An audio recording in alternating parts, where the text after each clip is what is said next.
on, continuing the theme of secrets. This one is rather a nice picture. Here I'll show it to you. You can see the photograph has the chest, the legs and the middle torso of the figures showing. The face is what's going on behind, very secretive behind this tree. So they're not aware they're being photographed, and we're not sure what they're talking about. We see them both involved in the newspapers, having their own little private space as they have their early morning breakfast here in France.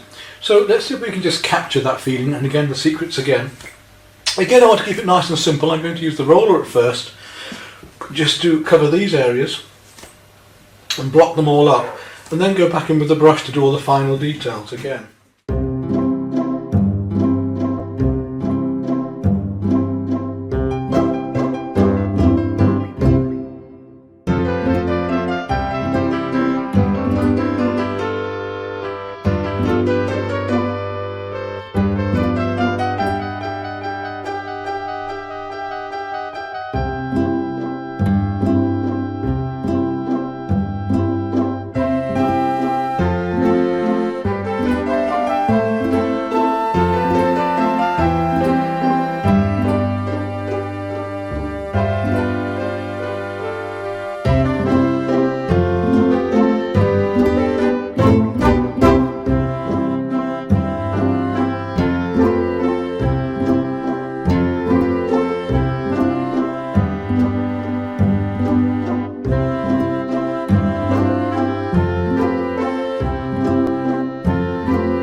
fix of colour like this that just might help to bring it out a bit.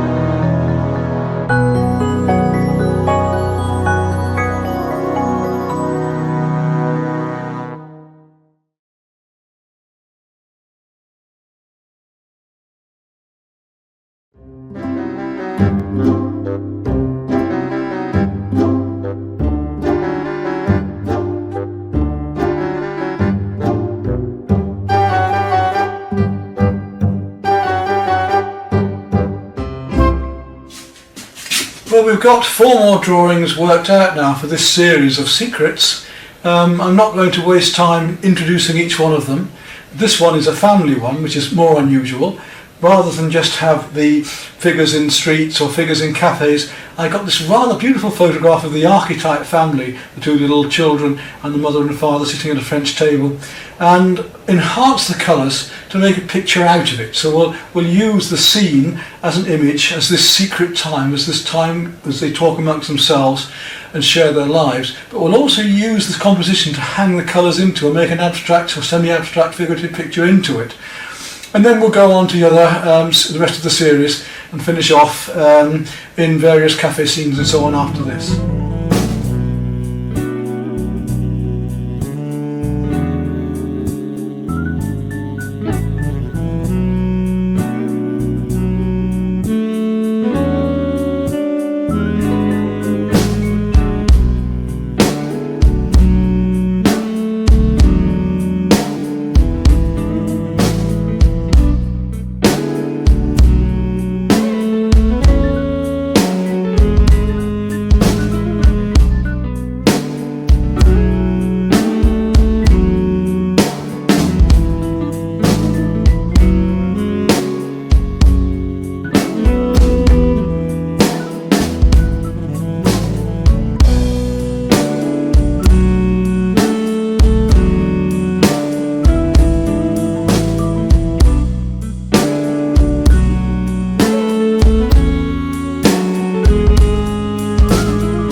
Well, this time we've got a student coming again. Last time you saw me working next to her, demonstrating how to do the roller and the acrylics, to do a very loose night cafe scene. This time we're going to work loose again, but as she wants to learn different techniques and different ways of working in this looser method, I'm going to use acrylic inks, these rather nice FW inks. So here, I find them one of the brightest. They're not that cheap, but they're very good. And the beautiful thing is that they are semi-transparent, not completely, very luminous. You don't want to work over them too much or they become dead. But you can work them onto either white canvas or watercolour paper. I'm going to work onto a hot press paper, a smooth press paper here now, because I want a smooth surface for the subject that I'm doing, which is the market scene again in France. If I was doing something like snow, then I might use a rough or a knot paper because of the rougher surface. I'm going to use this with a wet in wet technique to put all the bright colours of this picture behind. Again, it's one I've done before. I've done it in oils in France before now, and I'm tempted to do it again with a very large canvas at some stage. It would be really nice to do big. But just for the moment we'll use it for this, and we'll paint all of these bright colours behind with the inks to get that luminosity wet into wet. And what I'm going to do then is demonstrate the new dark pastels from the SAA. We've got all the SAA pastels out here in front for the lighter colours if we want to enhance or lighten them up. But the deep green, the deep blue and the deep purple are what we're going to use for the darks over the top to cut into the acrylic inks and show another way of using the SAA pastels as well. They're a very useful range to have. There's almost a full range of colours in the SAA pastels as it is, and they're a very good buy for what they are. In fact, there's slightly more weight to them and more to them than even some of the more expensive pastels, and these are more reasonably priced. But they didn't have a dark range, so I did ask them to do this, and they've come up with these three lovely colours.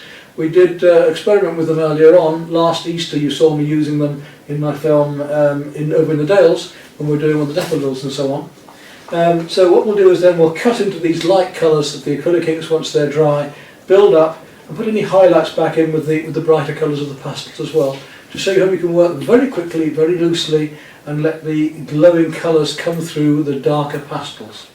So we're going to use a wash brush first to wet the paper. We've got our inks ready here. Just a nice thin coat of water all the way across. Yes, so we just want a nice even coat. Yeah. We want it to dry back just slightly, so we don't want it too wet or everything that's been running out of paper. Not that it matters, everything does. And one of my experiences with this, which is rather fun, is this is a lovely technique to use when you're painting gardens as well, because it's very bright and vibrant. And when you paint it, everything just runs everywhere and it goes totally loose and mad. And people have come round when I've been doing this and say, "Oh, what a mess, you can't paint," and then they've come back half an hour later and been absolutely amazed how you pull it all back together. I've also got a sprayer here, just in case we need to dampen things as we go along. Acrylic inks, once they're dry, can't be shifted like acrylic paints. So we want to paint wet into wet, we have to keep them wet if we want to do that, okay? We're not too worried about that at the moment though. We're not going to need the pastels for the minute, so we'll just have to paint the picture there ready for us. We've enough water on there and that'll just clean our brushes now. We want to start with the lightest things. So we just tip it into the yellow and hope to see how wet the paper is. That's not too bad, look. It's nice. I'm going to put the darker colours over the lighter, so look how lovely and vibrant that is.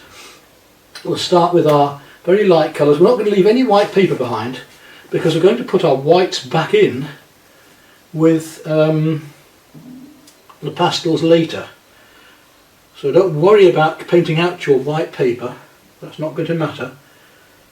So I'm going to go right down through where the whites are here, deliberately, because I'm going to paint that back in later. Right down, right through where the whites are here, quickly, because we don't want hard edges either. You can see already how that's drying. Yeah, we want it nice and wet to paint these wet into wet effects into, and it's pretty dry in this conservatory today, so it's warm. Yeah. So right down to the people. Yeah, use it fairly strong. Don't thin it down too much, if at all. And wherever these little bits of yellow, while they're on your brush, wherever you see them now, you put them in. And it's only a few minutes later that the spray really works in and things start to sink. So I was doing these cows that I was painting for them for fun, and I sprayed it once and nothing happened. I sprayed it again twice, and then suddenly, about 5 minutes later, the whole cow started moving down the paper. They were all sliding down. The kids thought it was great fun. I managed to pull it back together again, but just be aware of that. You can thin them down, of course, if you want to make it slightly thinner anywhere, or mix them. So I'm going to make a slight mixture of the orange now with the yellow, and to make it just a slightly deeper, an in-between colour, just down through some of these areas here like this. It's slightly stronger because I want this lovely vibrance of these colours. To use a thinner coat of the red. Drop it right down through there. There's a bit of red behind here. Take some off the paper here where there's too much. Again, it looks too strong at the moment, but it won't be when I've put the pastels over it later. There's reds going on in these onions hanging up back here behind those figures. There's a bit of red. And just thin it down a bit, don't want it too thick. I start to drop into her face here, which is quite dark against the... So these darker, richer tones now that I want to try and find. Right, and now I'm going to go to my next lightest colour, which is the very light green. And I'm just going to plonk in some of the greens back here before it gets any darker. It's drier. Don't worry if it dribbles down like that there, we're going to go to sort that out later. Again, right along the front here, I can bring that back in with some pastel a bit later on, but let's not worry right now. And you can see how we can use it thinner or thicker there. You really look for these colours, surprising where they are. Just indicate her eye there with that. As I can do a lot with the inks before I even get to the pastels.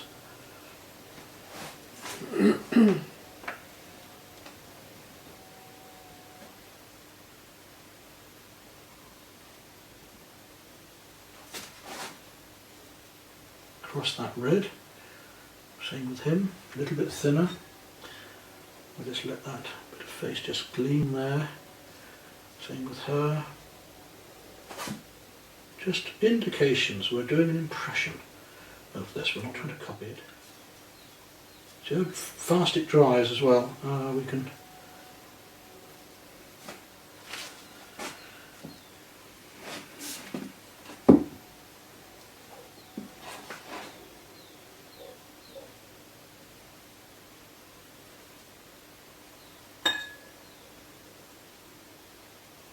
right up through here. Nice and loose.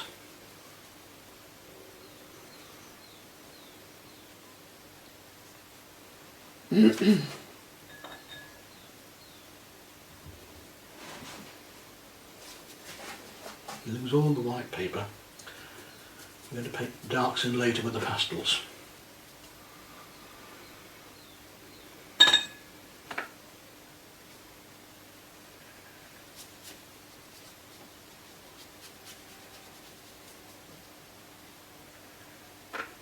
Bit of dark green I'm putting in here now.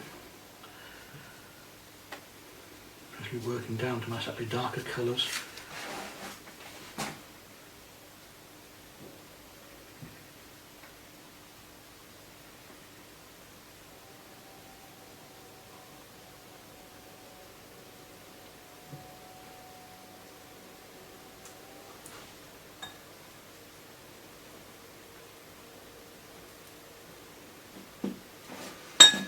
And I'm about ready, I'm almost ready to start on my deeper blue.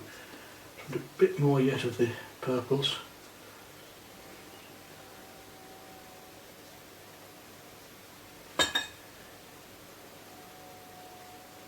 Where it's a bit warmer in places. Very, very loosely. Using the tip of the brush most of the time. And even start to get some texturing going. Some of this basket here, I'll just put a little bit of texture in there.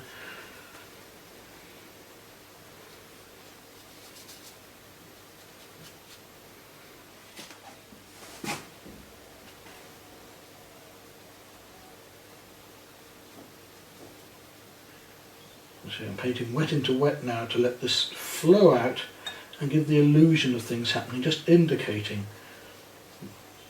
legs of trestles, and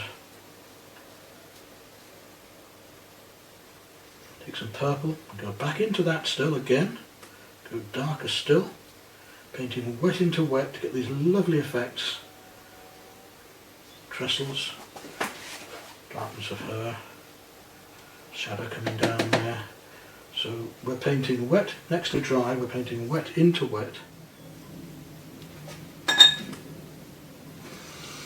Remember, you can use it thinner again, so we can make that blue a little bit thinner to paint some of these lovely stronger blue areas and down here. Just indicating.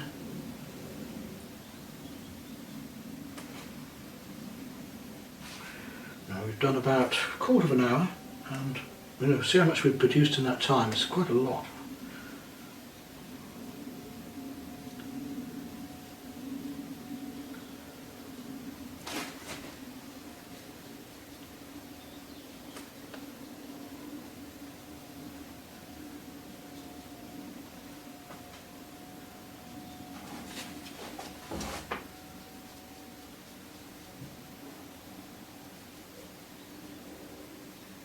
You think, what on earth can you do with this mess now? But we can actually turn it into a painting.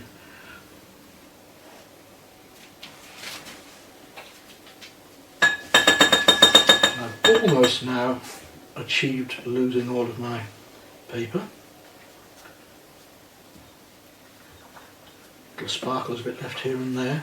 I'm deliberately going to put washes of colour where the darks are going to go later as well, just so that glows through.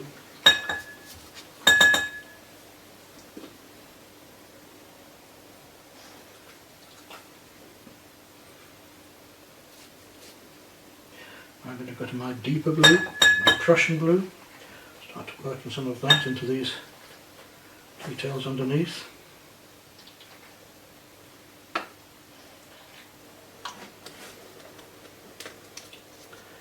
But even, I've had students that have done this and they've been very tight with their watercolours. They've come in and they've learnt this technique and they've suddenly stopped and said, hey, look what I've done. I don't need to do any more, I don't even need to put the pastels on. I just like it as it is, you know. Mm. So it's quite possible that you end up with something that you like even before going towards the pastels. And there's nothing to say you have to carry on.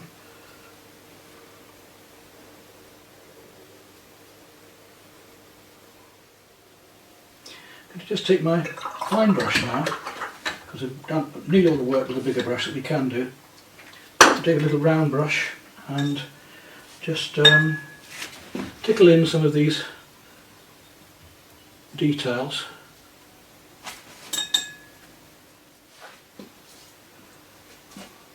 Right, so I'm about ready to think about pastels now. There we go, so I'll let that dry off and you just need to catch up and we're there. Right, I'm now going to move forward on the pastels just while you're finishing off and say blend this together, spray it if you need to, let the things run one into another, get rid of all these bits of white.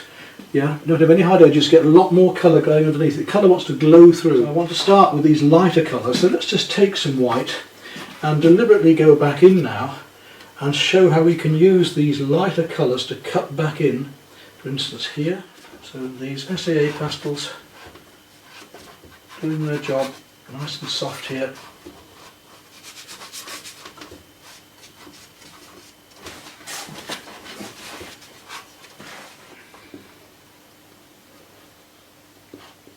We can now put back in any light areas that we've lost.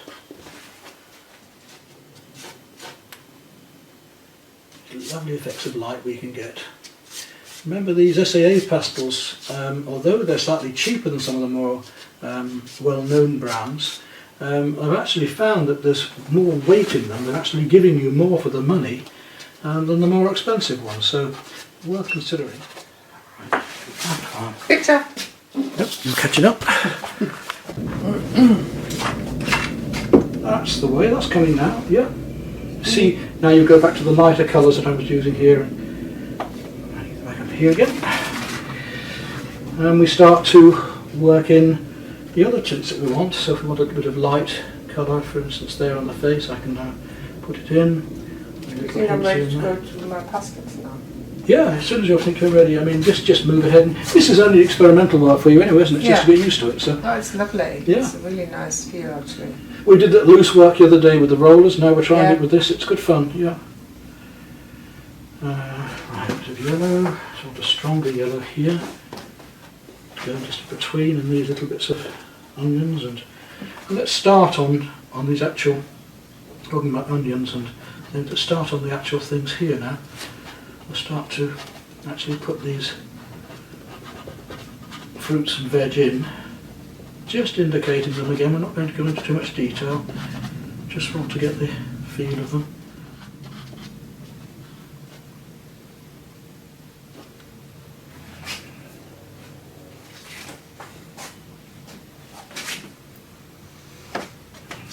Really start looking at the colours, if there's strong oranges or strong colours. Now's the time we can put them in. If we miss them with the inks, we can put them back in with the pastels.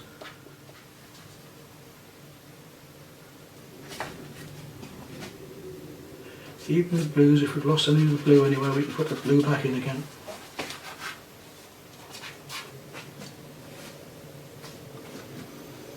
I want to start working on my darks now, so I've got these lovely 3 darks here.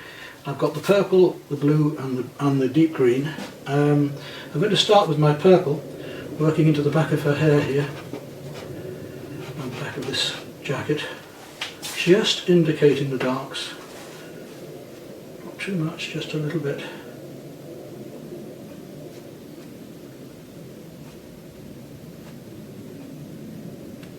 Where I need to be lighter, then I can take a lighter colour and just put that back in as well.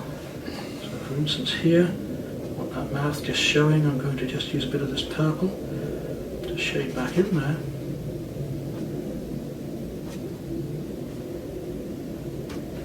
My dark again, and really start to work in the different warm and cool darks, the blue being the cooler, the warm being the more purple.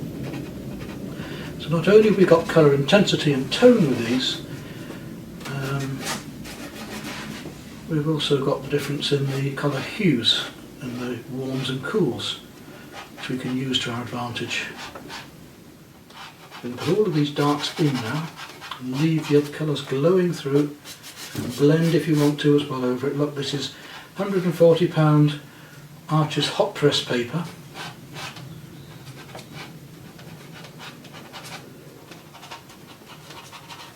I haven't even gone to my deep blue yet, or deep green, so just using this purple at the moment to build up some of the warmer tones into here.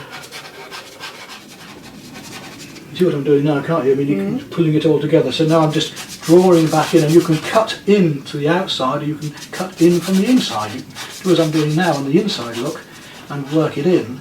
Or if I want to come back on that, I can say, right, I want to cut in from the outside, and I'll deliberately take these colours like this, and just cut in from the outside like that.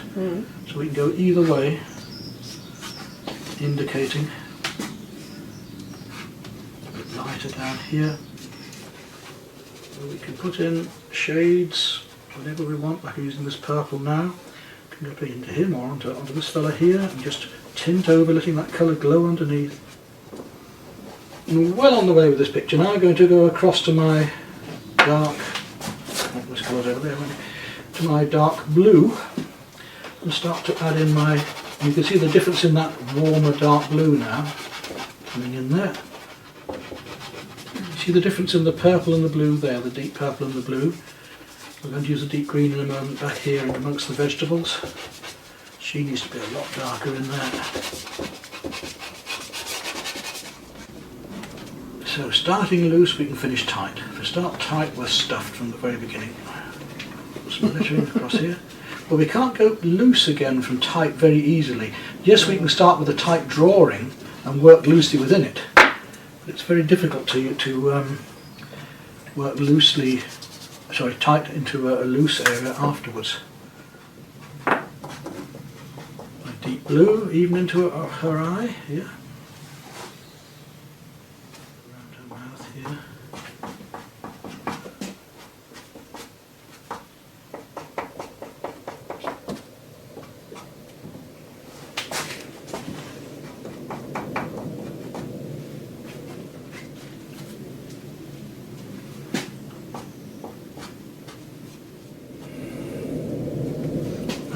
start using the deep green, which gives me a nice warm green going on here. Want that down amongst the vegetables here. We have to decide part way through this just what is finished, because you know it's very hard, it's very easy to overwork something like this as well. But to say, well, have we done enough? That works.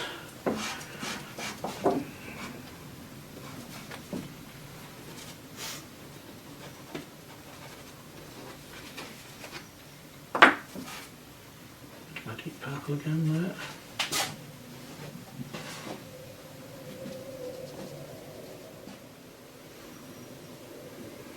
Okay, we'll keep working backwards and forwards this way. We can put lights in, we can put darks in whenever we want.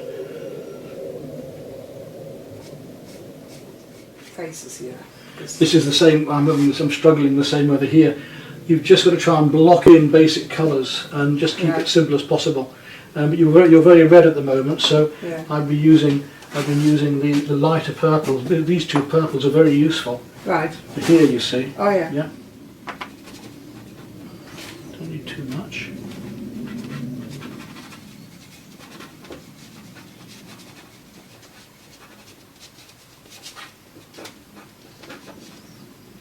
To feel these vegetables are here.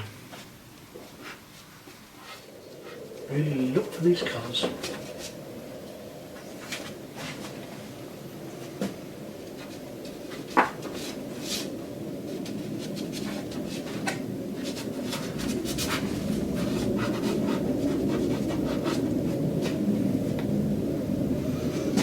I mean, I'm not far off from my point of view being finished now. I don't think I need to do a lot more on this one. I've got the impression that I wanted. Two little bits of warmth to go in yet.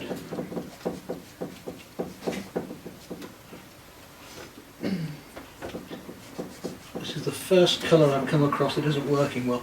I've got the deep red here and it's very hard. Otherwise these colours so far have worked very well as a test.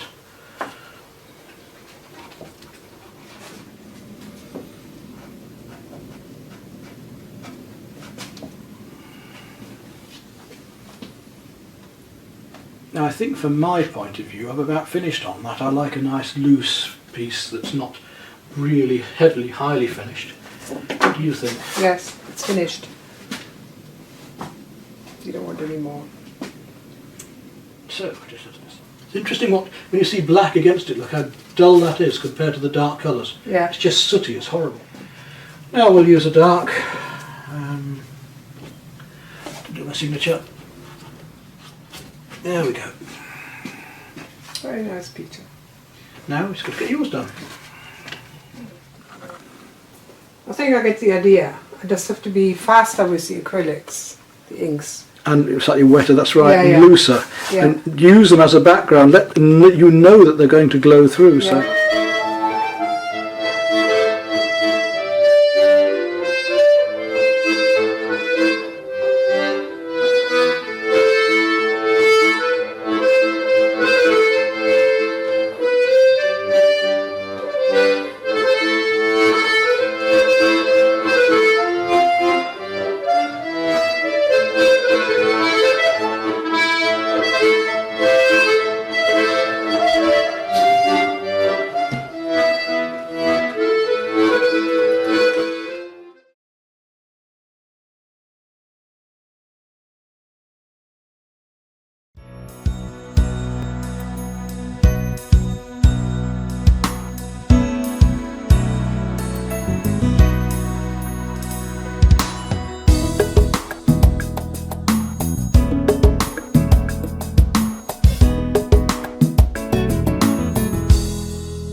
Well, we're on to one of the final pieces of this series of 15 of secrets, and this is a very complicated piece. So I think this time I'm going to actually show you the colours as I go along. I'll discuss mixing with them. Normally I just run through it quickly, but this time I want to actually do it in slightly longer sections and explain the colours as I go along doing them. Because I've got a whole series of facets of colour here. Very complicated piece. We're going to treat it in that jigsaw method of mine, where I just simply put the right colours in the right places, relevant one to another, comparing them relevant one to another. And if you put those right colours in the right places and the right shapes compared one to another, the whole painting will just appear like a jigsaw being put together. So when we've got it on the roller or on the brush, if it's here and it's here and it's here, we do that. We don't just do one and then mix it again. We do all the colours all the way through it and then gradually compare them as we go up and change them. And then we'll finish with the brush at the end, having done all the roller work. So fairly loosely at first and gradually tightening up just enough to give a quite contemporary feeling to it.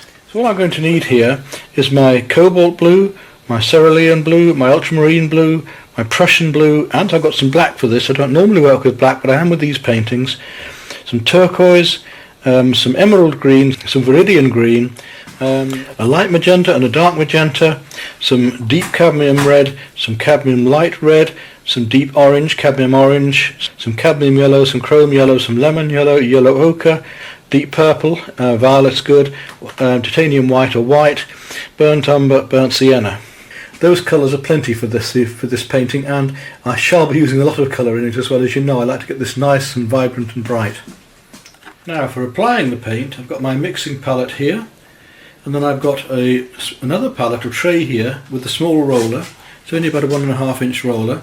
Just nice for the work I'm doing. I do have larger ones, but I don't need larger ones. I should need just probably about 3 of the filbert brushes, mainly for mixing and some painting, and a couple of small rounds as well later. So very few brushes actually needed for this, very few materials actually required, just the basics. Well, here we go then, let's make a start on this painting. Take one of my filberts first of all, and we'll look at the colours here and work towards, from the lighter colours towards the medium and then into the darkest towards the end, and then come back with the highlights at the very end as well. So first of all, I want to look at these sort of light grey yellows going on here. It's a very complicated picture, there's just so many colours going on. It's almost too complicated for the roller, but we'll give it a go and then we'll come back with brushes over this because there's a lot of smaller marks to put in. We've got hundreds and hundreds of different colours to mix here. It's actually quite tempting to do it just with the brush rather than the roller this time, but I do like the effects of the roller. So we'll start off with these mid-grey yellows then. So I'm going to use a little bit of, obviously start with white, a little bit of lemon yellow, fairly light colours first of all, and then I can add this to this colour as I go along, which means that I can add other colours to this to gradually darken it. And start with a sort of like greeny colour there first of all. Just like a little touch of green to that lemon yellow and white. And now we'll just get the roller going by rolling it over the brush to get some of the paint out of the brush and into the mixing tray. And let's start to look at, straight away look at these colours up in here. Beautiful colours going on in this. And we'll leave bits of white canvas at the moment showing through. But no matter if it comes slightly over things, it's quite nice to have a slight overlap of these colours, because all I'm doing really at the moment is underpainting. That comes just around there, down there. So I'm just really doing my underpainting here. I've got this green colour coming right up and through. At the moment it's fairly transparent because I'm using the paint quite thinly. And I want to just get this feeling of this colour glowing through here. Got to reach right across there. Not easy with the arthritis.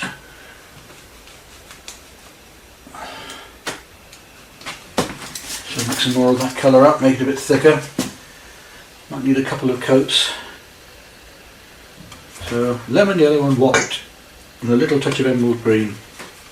And lemon yellow and white, a little touch of emerald green.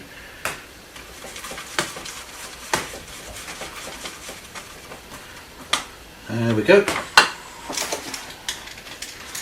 our first coat going.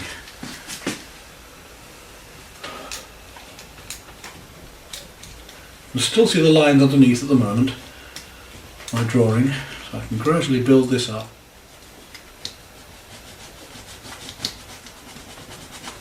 So this method, the jigsaw method of mine, which you can use with a brush, with a roller, any way you like, of putting the right colours in the right shapes, in the right places, relevant one to another, and our picture just will gradually appear like a jigsaw being made.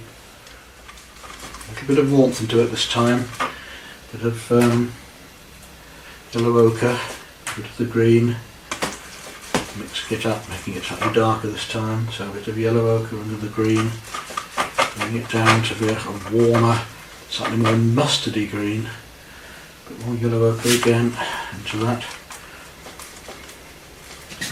Even a little touch of burnt umber. More green. This time a little touch of viridian. Don't want too much viridian, it's a very strong colour. Yellow ochre, a little touch of burnt sienna. Want it warm now. Now we're getting there. Now the same roller, I haven't washed it off. You can guess as we're going gradually darker with the colours, you can just keep using the colour, because otherwise the rollers tend to soak up so much colour. When you wash them, they're a bit wet at the end, it's hard to get them going again. So let's just test this colour out now. Got a slightly deeper green. It's dark enough yet, we'll see. I can use the edge of the roller a bit more down there, just so I leave some of my texturing. Colours are constant, we've got colours running through everything. This green actually runs through everything here. Comes into all sorts of different places and colours. I'm quite a bit darker now. Even going to put a little bit of Prussian blue in just to really take it down now. Right, yes, that's a nice colour. There we go then, we'll get that onto him. Right up through the back of his head.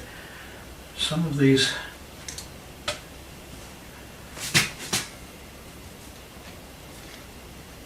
colours are coming through a lot of other different shapes. They tend to overlap. Just cerulean blue, Prussian blue, yellow ochre. Give it a little bit quicker. There's many mixtures of paints one can do to make this similar, almost the same colour actually. Comes down here. It comes down through there into the coat, and comes around the back of the coat here as well. Right round there.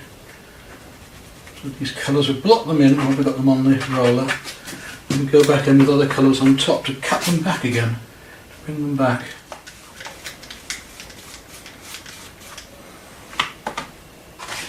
It really is quite an important colour in this painting, it's all over.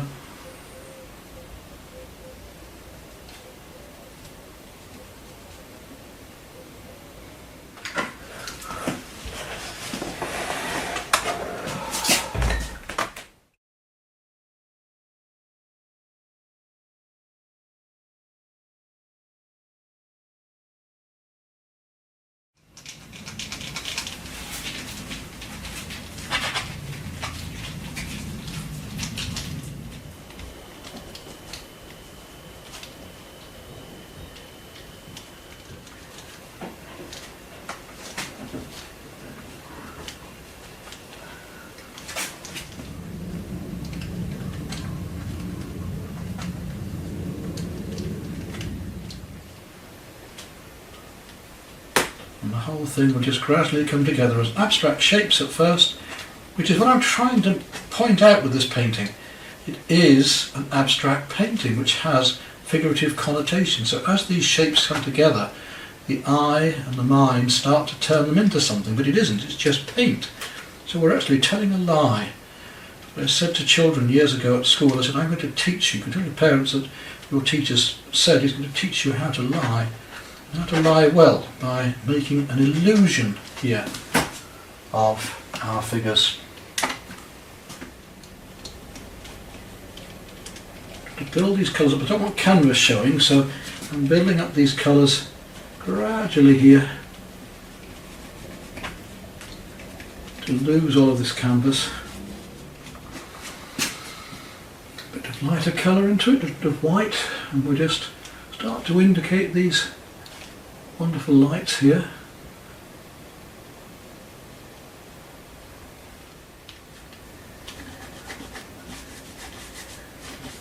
Use this to build up background colours as well.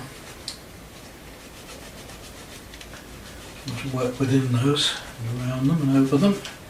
But you need to lose this white at the moment. Very important. A little bit more of the darker magenta and red to it. Just a wee touch of burnt sienna now. So I bring these colours warmer. Start to bring warmer colours in. Lovely embers and so on in the picture.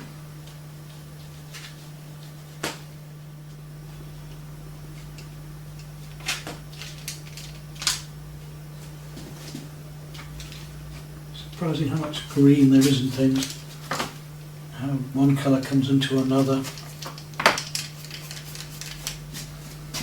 Got more viridian going on down here. Let's get that really strong viridian green going on now. Really do need to lose this white behind, so I'm having to build up with these greens a bit to do that.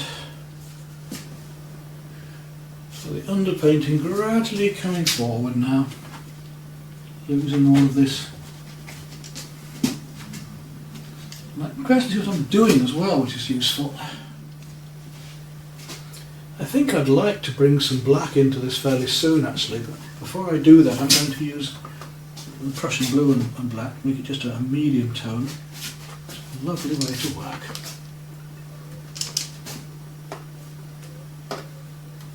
It's a very alive way to work. I don't know what I mean by that, but it's so lively in itself that it makes one get really involved actually into it. It's quite physical, it's quite tiring on the back, but it's great fun.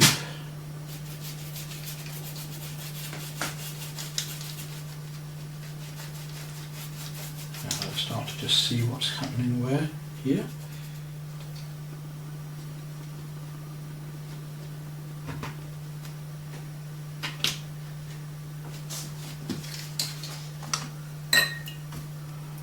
Loads of paint required for this job.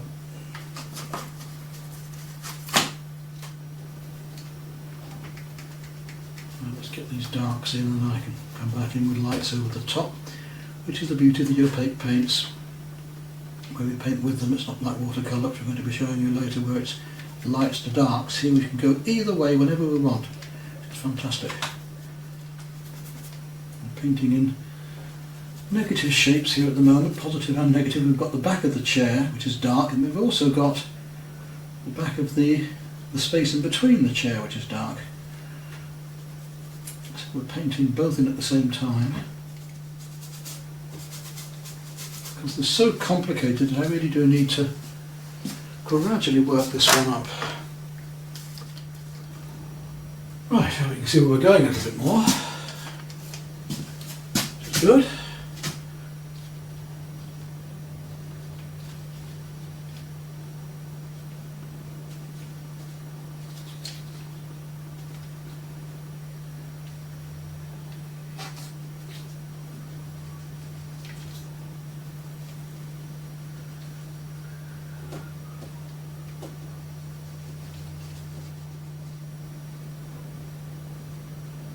We've almost got rid of all of the bits of white canvas, so we can just start to see where I need to put colours in now. Lose these whites.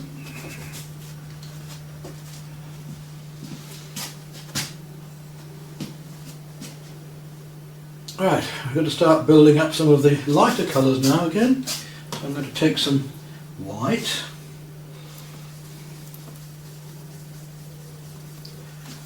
I want to start looking at some of these warmer yellows and greens on here, yellowy greens.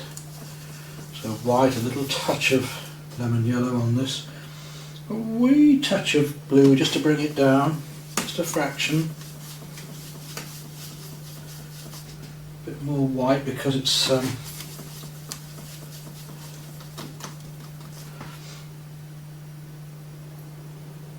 thin, and a little touch of pink.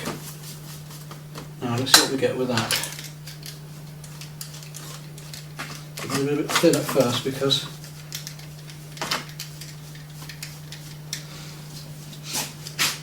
I've only just started mixing a new mix, so drop that down again.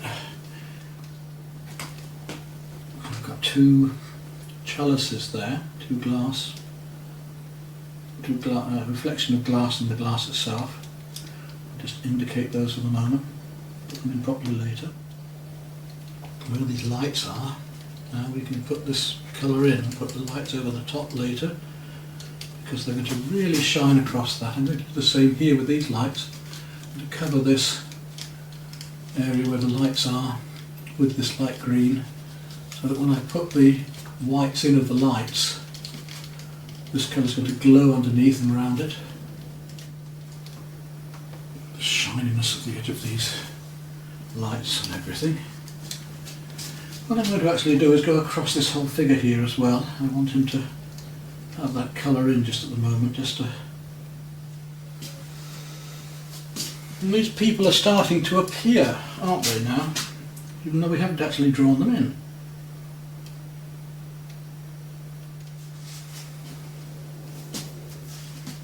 Gradually building it up lighter and lighter. Colour, we'll add some more emerald green to it, much more yellowy green. These lovely greens we can play with it. We'll make yellow greens change as well, because if we put a warm in, then the cool seems cooler next to it, you see, so we can play with these different intensities of colour, different hues of colour as well, warms and cools.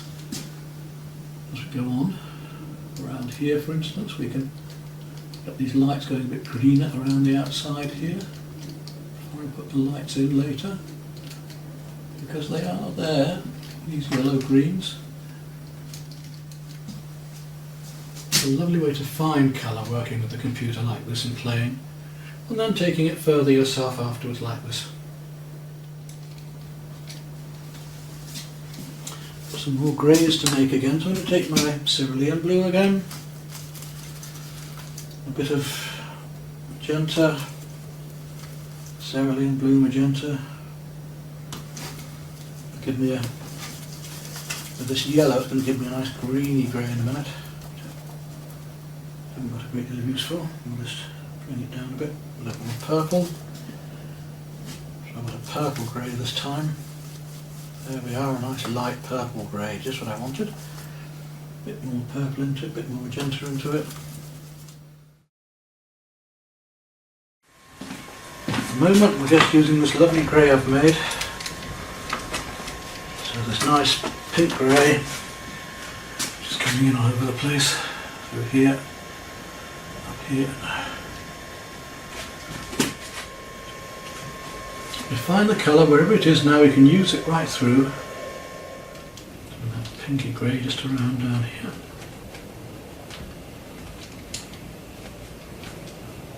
I do need to come in there with a brush probably. Just more pink colours in, wherever they are. Down her back for instance, down here. It's very light actually there, so I won't get quite as dark as that. Just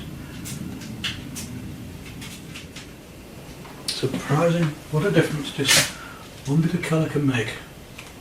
You can put it in the right place and everything.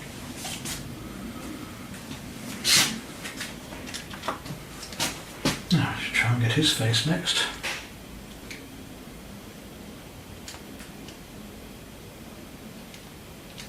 And again I'm going to have to tidy it up with the brush, but not to worry.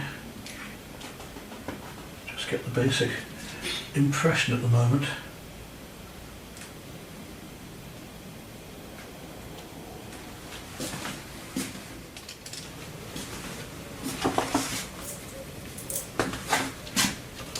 And that nice golden colour is coming down into this chandelier here.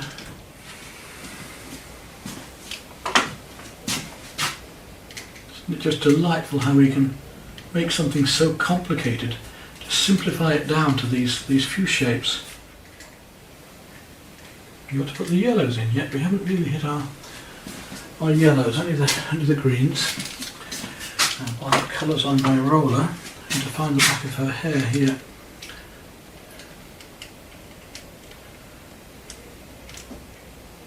where it just comes down, that ponytail there.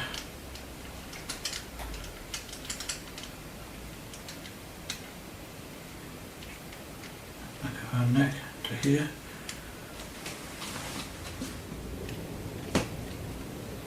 We can indicate just a couple of coffee cups here in a moment.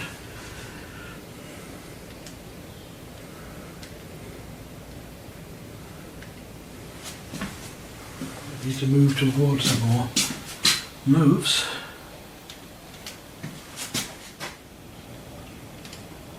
Seeing some of the purples down through here now. Start to find them a bit.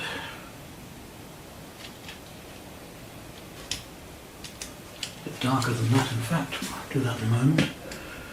Let's just indicate for the moment. Just find them. Just want to tidy up a bit of dark before I put the yellows in. There's some areas like this that just want finishing off a bit more. Tidying up bits of light canvas showing through and bits and bobs here. So I just want to bring these up before I continue putting any of the lighter colours in. Just so I know where certain things have got to go again.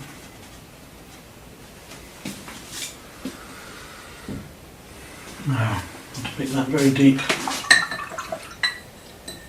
purple blue from earlier. What it does now means that I've now got rid of all of the whites that I don't want and rediscovered shapes that I have lost a bit, like brushes. So I'm going to mix my colours more directly, perhaps a little more cleanly again now. Make that lovely light green that I had earlier with lemon yellow and white and a little touch of the green. Got a feeling of these mirrors going on as well.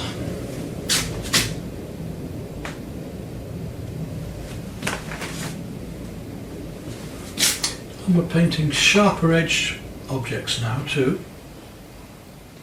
So we need to balance these yellows out that we've got now in the coat and have them reflecting in other places with the oranges so that the whole thing starts to pull together and becomes united. Because there's a lot more yellow going on in here now than that coat, which I haven't done until now. So now's the time. Have a go at it. Do orange into that. Start to look at these little highlights of warmer colours.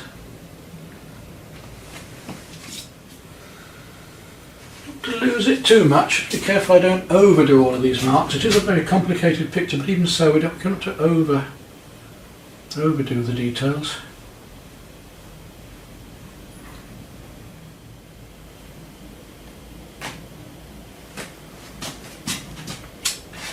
I need some more burnt sienna in and around the place. I think we need to get some of the browns going a bit more, which we haven't really hit yet. Only just touched on it. So let's take a bit of burnt sienna and a little bit of white into that and just touch some of these slightly browner colours in places. Now then it's just a matter of gradually picking things out, and as I said earlier, we can work into things as much as bring them out. So if I want to make sure I get the right colours, because it's very tempting sometimes to go rushing on in and start using colours just to get work done before really checking that they're the correct ones.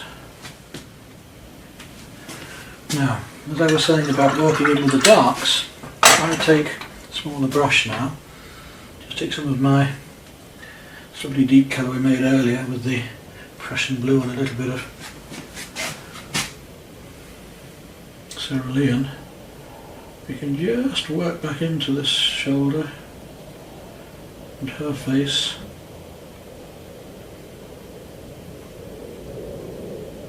Her eyes coming just into here. Nose comes down just under the nose there. All I want to do is indicate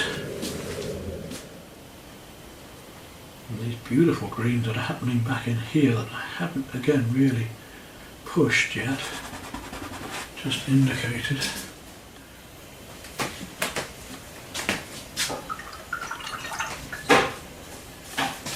And let's just see what happens when I do take a bit of white, in this case with a very slight tint of blue in it. And we just lighten up a section here, for instance, a colour, and we just start to bring some of these lights out happening behind here.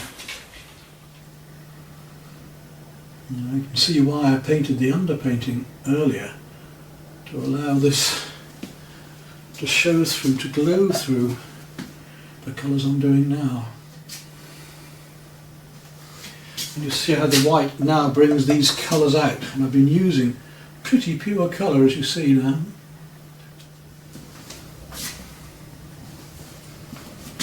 And the darker we make things around these lights, the lighter the lights will seem. So we put a few little bits of this dark in here and there to really bring out these bulbs.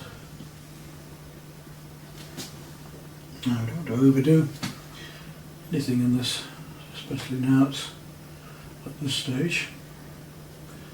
But this is a time when I can start to just pick out some of these darks, showing a bit more translucency to it.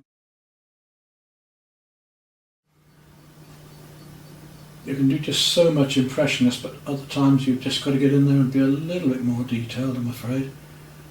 Like I have here now, I feel I just need to get in here a bit more with these shapes and reflections that are happening behind her here. Don't always paint along things, as you can see just by painting across them, same with the reflections especially, you get quite nice effects of light. It makes a nicer mark.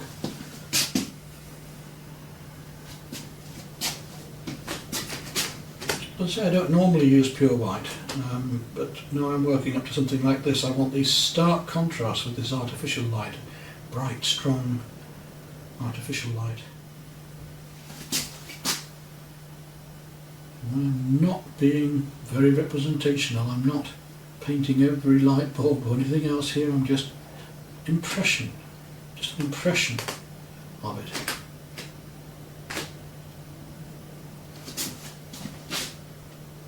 Get the right colours and the right shapes as near as I can, one to another, and these objects will just have a feeling of being near enough what I'm trying to emulate. So I'm using lemon yellow now and a little touch of chrome just to bring it back a bit. And make it look as if it's very complicated, where in fact it's been reasonably simple, just painting bit by bit, look.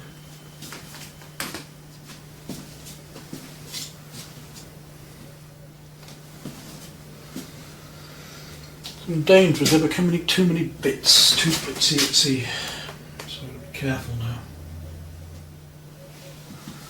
And keep to pure colours. I've been losing my ultramarines here a bit, let's bring those back. Beautiful ultramarines are happening amongst the blues, which will help to mix things sing a bit more again, because we're losing colour here rapidly. Alright, now coming down to the final hurdles on this.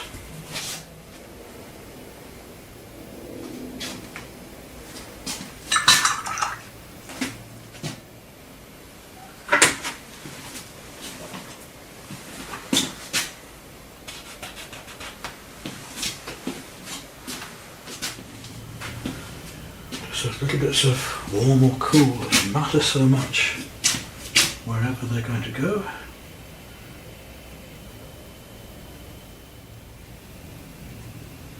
There's something isn't quite working still, but I can't quite see what it is. It could just be an angle somewhere. It takes a lot, it just takes a little something. Je ne sais quoi. C'est le problème.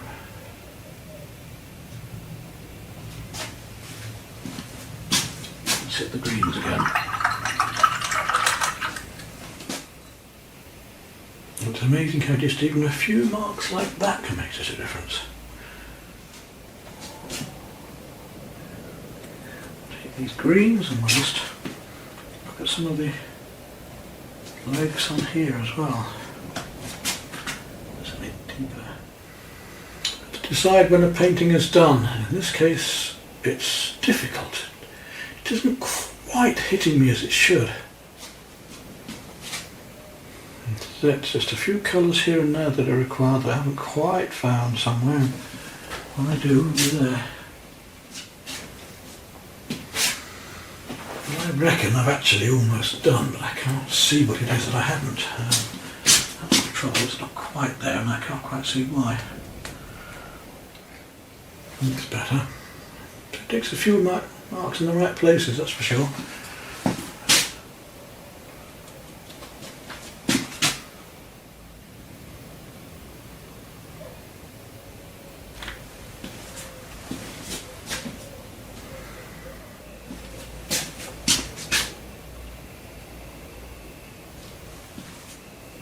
And there we go, I think. Call that one done. Another one bites the dust.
Right, well this one, another cafe scene in Vienna. This time I'm not going to spend too long talking about the thing. At high speed I'll just create it in front of your very eyes, and so we can just see it flow through, okay? It'll be quite fun for you to see it just being created in that way. To get plenty of paint going. A little touch of the yellow ochre, a little touch of, I'm going to put a little bit of lemon yellow in just to enhance it slightly. And in fact I'm going to use a little touch of warm. I'm going to take a little bit of, now I'm doing something, you're going to see my colours more, a little bit of the very light magenta, just to give it a slight pinky tint. A bit more of that, so that when I do the lights in the chandelier they will really stand out. I'm doing these lighter areas first at the minute so I can bring over the window frame afterwards. You might be able to see there's a slight tint, pink tint to that now. I can just see my window frames underneath showing through because it's semi-transparent. There we go. So it's a very light tint of pink to this. Can always bring it back and put some more in later, but let's just for the moment we'll just get some colour going. See where the drawing is underneath still.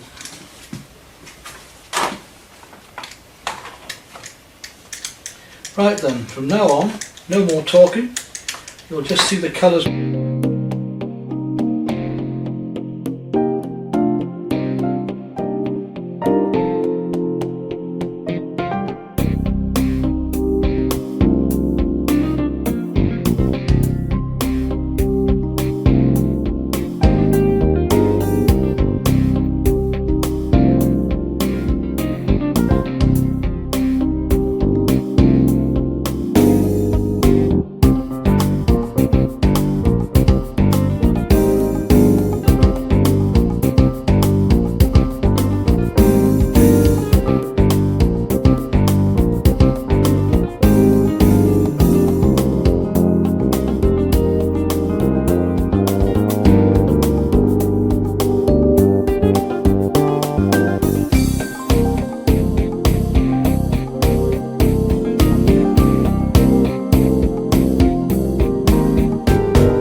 So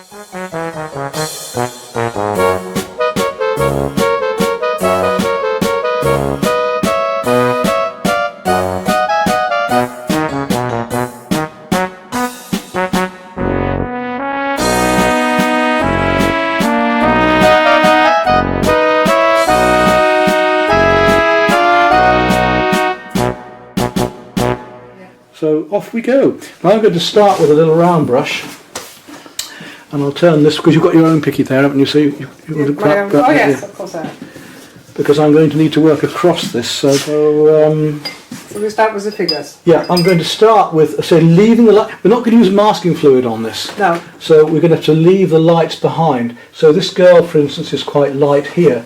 So I'm going to just take a little bit. Now, you've got aureolin yellow in there, that's that one. It's the top of that, that's that one there, yeah.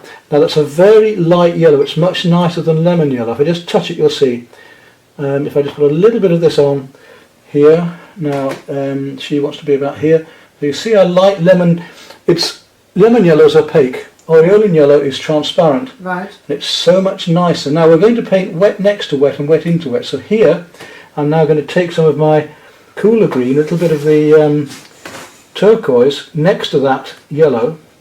I'm going to drop a little bit of the turquoise into the shadow into her here, just painting wet next to wet so it just flows in a bit. And that's giving me a light, cool shadow across her dress. So quite detailed at the moment, just using the effects of watercolour. Where's the turquoise here? Have you got one? Use a cerulean, otherwise that one, that's it, yeah, that's it. Just a little bit, okay, try and keep colours clean because you want them very light. Now against that, to make that appear cooler, I'm going to take a little bit of cobalt blue. If you watch what happens here, we've got the two cooler colours, so we've got the cool yellow here, we've got the cool turquoise. If I put a little bit of that warmer blue, look how it just makes, we're playing warm against cool, just letting it go wet into wet, look, just carefully, controlled accident, not total accident. So we get the cool and the warm. They're very delicate, very light, because I want to leave that bit light. On just this one figure? Just that one, we're just doing one at a time. We're painting by numbers at the minute. Figures are so small that they're almost... Now that quinquadrone gold I mentioned earlier, lovely, lovely gold. Right, so I'm going to now use something a bit warmer. I'm going to take some chrome yellow, which is a much, much warmer yellow. A little touch of it. Where is that? That's that one there. That's it. Yeah, no, that, yeah. Well, that's it. Yeah, yeah, chrome yellow. There's a tiny touch on the end of your brush. No, it's very opaque, so keep it thin. Right. And we're just going to touch the hair here and the whole of his face here, right through the whole thing there, down into his body. Very small. And while I've got it on my brush, like I say, when I've got a colour on my brush, I tend to use it elsewhere. The only thing is with watercolour that we're timing it. So, you know, we don't want to put it on if we're not going to drop wet into wet or something. If we want it wet into wet, we've got to do it whilst it's still wet, obviously. So I've just painted the whole of that figure and the top of her head there. A little bit down the side. And I'm going to take a wee bit of rose.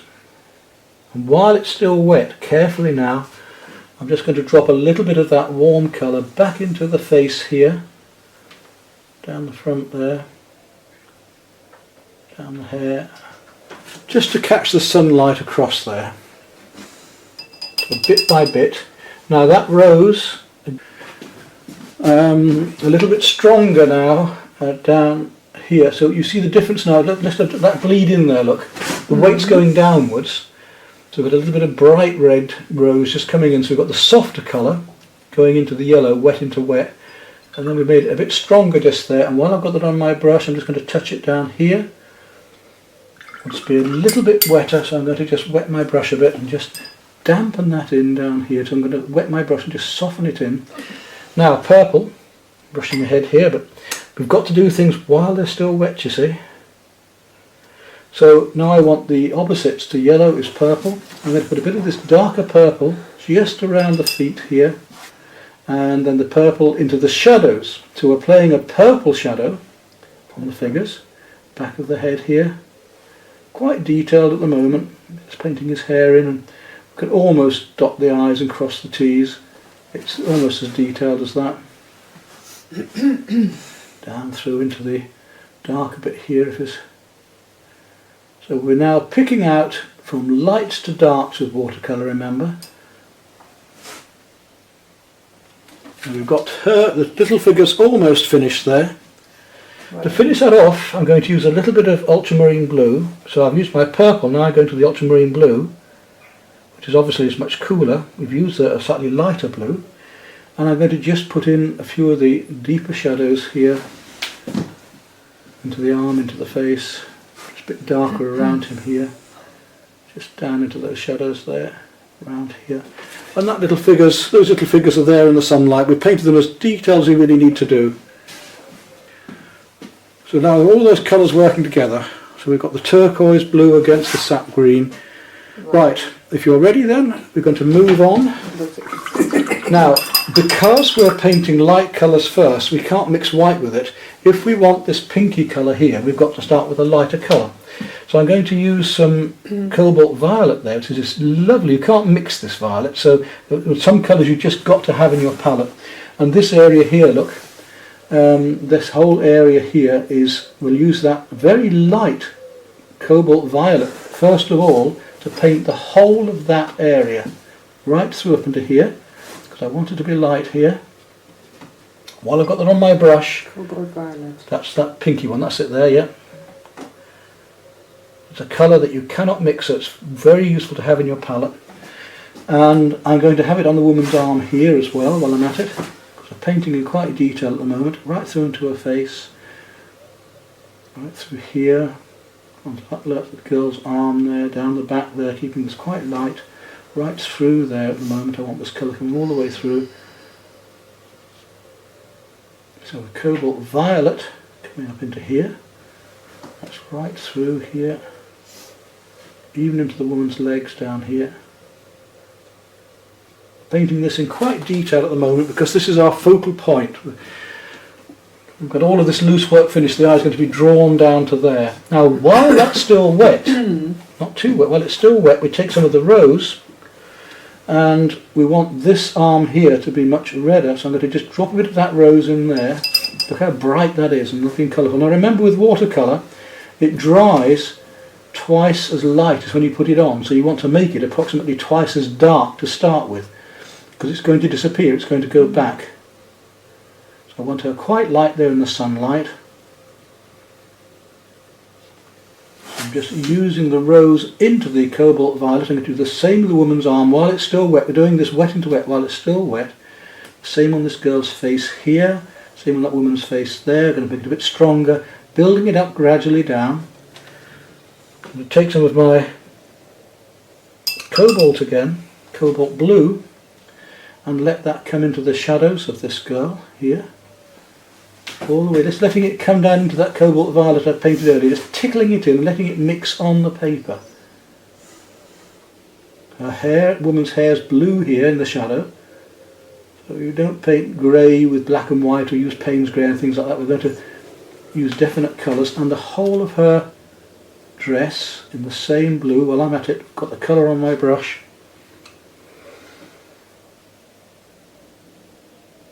The master class again, here we go, you see. Let's see if you can keep up with it. Right through, down, it comes all the way down here. We're going to put darker across that in a moment. Come down into her legs a little bit there as well. It's quite dark. A little bit more of the ultramarine blue now, a little bit stronger. While I'm doing these figures, I'm going to come down to that girl now, right down to her darker greens down here. I'm going to put darker into that in just a moment, using ultramarine blue there now, and bring that ultramarine blue down into these areas here. So we're bringing this woman out a little bit deeper blue now into her here.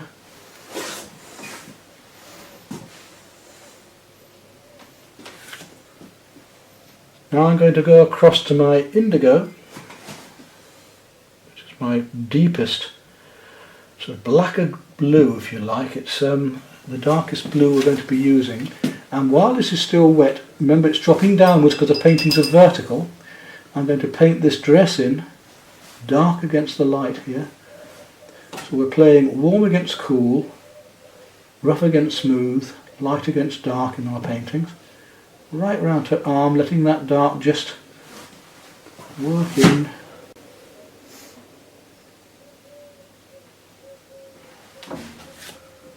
That leg there is quite dark, so a couple of flicks, but we start to get a little bit more slick now. Just a couple of flicks for the legs. Don't start painting it too detailed. We've been pretty detailed as it is. She wants to be darker down here, so using that indigo, the whole of this bit here, quite dark down there. Just flick down, a little bit of dry brush work there then. Her head's dark, so while I've got that colour on my brush, I'm going to paint the dark of her hair in. This paint over here now is dry, so I can paint wet against dry or wet on dry, which is giving me a sharper edge in between. We've got that little group of figures that are in quite detail.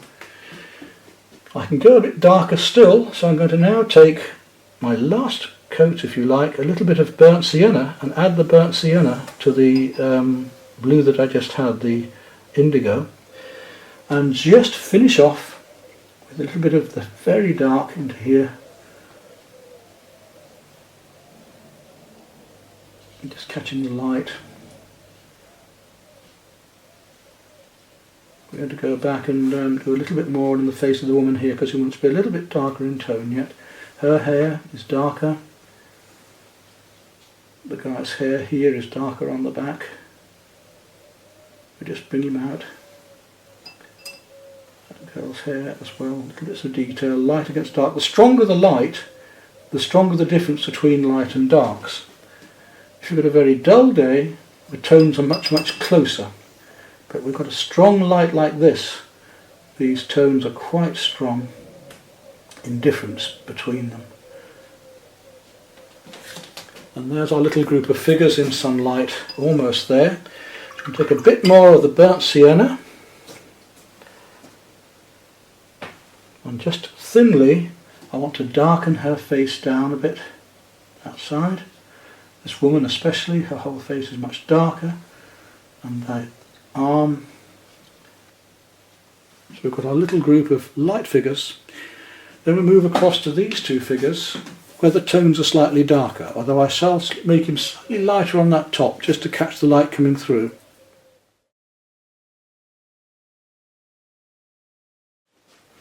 Now to these figures now I'm going to take another cobalt, so I'm going to take some cerulean again, or in my case I'm going to use some turquoise here, and just paint that light down through here, right down there.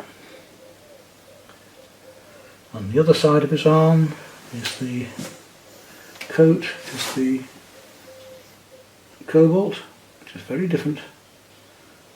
Just down to his arm there. Then I'm going to come with that cobalt down to his jeans, and I'm going to make this very simple, this bit of painting. Now, just want to flick his leg in, so just a couple of strokes like that. 1, 2, quick as that.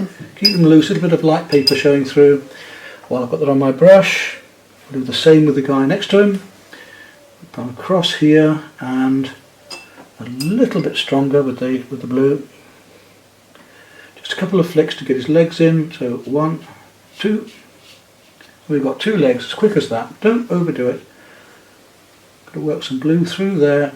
I'm going to take some of the rose again and drop in the rose all the way down that figure, because I'm going to drop some warmer colour in a minute.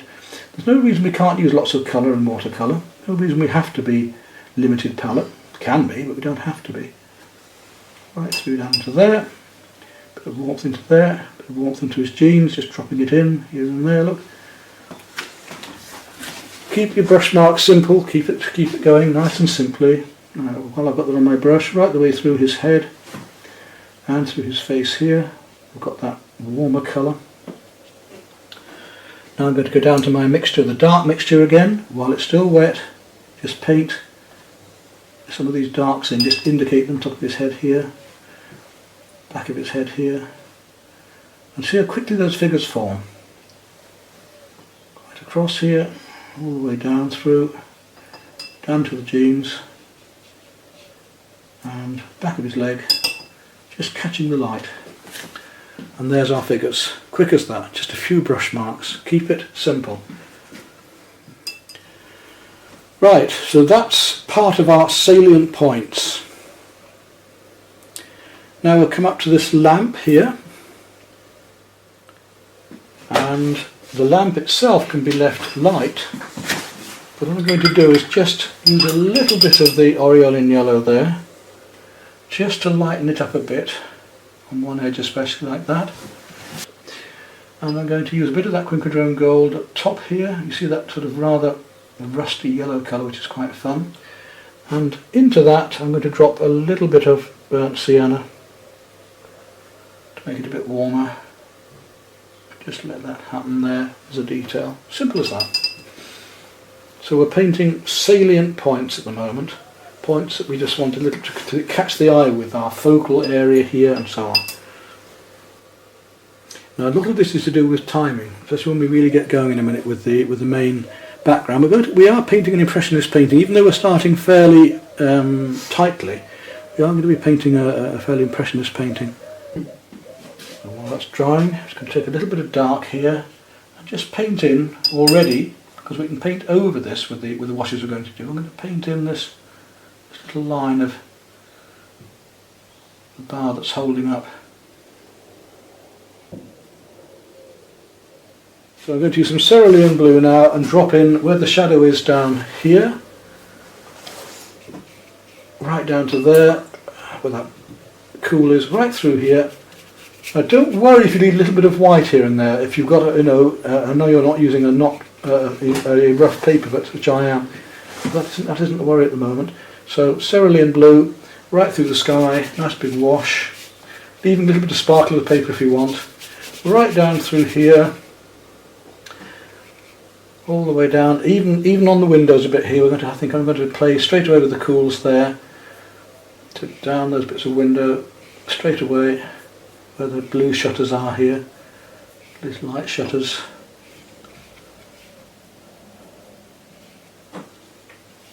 Just keep it simple, keep your brush marks very simple. I'm leaving a little bit of light paper showing through. I don't want to make it totally dark. Just single brush strokes.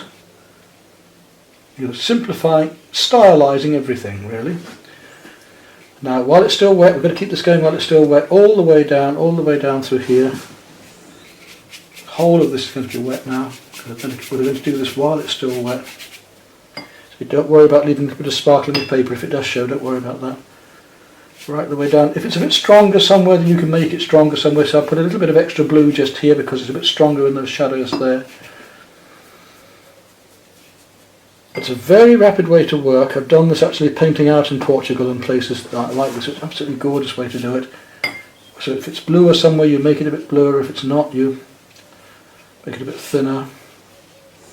Watch your flowers here. We're going to leave those flowers as without so much blue in. And that blue comes all the way through down here. The shadows here. You've noticed I've already signed my painting because I used a Chinagraph pencil, which means I can paint straight over it. It won't move, which is quite fun. Right, so painting that in just lovely and loose, a little bit of sparkle paper coming through, right the way down here. Thin coat of cerulean. We've already got an effect of light. Now back in there, I'm going to take a little bit of my cadmium red. There are so many permutations, there's no one right way. I'm going to just drop that in this bit here, just tickle it on where these chimneys are here. Of course it doesn't come down too far, it doesn't really matter if it does, because we're working on the vertical. Now back to my ultramarine blue.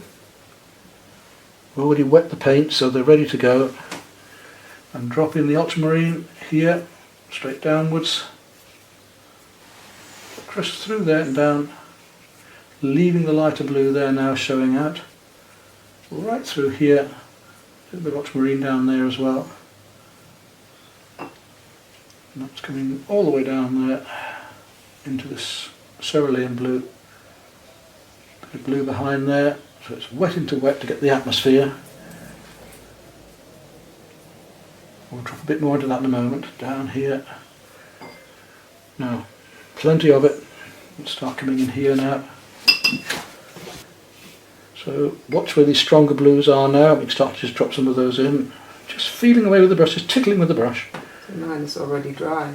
You've got to get in there while it's make it plenty of wet. And if it's gone dry, now use your brush, just wet your brush and just wet the edges a bit. Just tickle it on, let it drop down. It's a feeling with this watercolour. Yeah, It's something I can teach you by showing you to a degree. But really, I'm going to use these brushes. We could use a flat brush for this if we wanted to get the end right. But I'm just going to use these brushes just to get a feeling of this. Coming down here. So quite loosely. If you prefer, you can use one of your little flats to get this in more detail. I want to keep this nice and loose. Now I've got to do this while it's still wet. So on we go again. Now I'm going to go back up to here and just, while it's drying off, just go in a bit stronger there with the texturing. Just get the feeling of these tiles up here, behind. Mine's it's dry already. Yeah, it's going to dry fairly quickly, but you've got to work very, very fast. Now we're going to go on to a different colour. We're going to go on to the yellow ochre.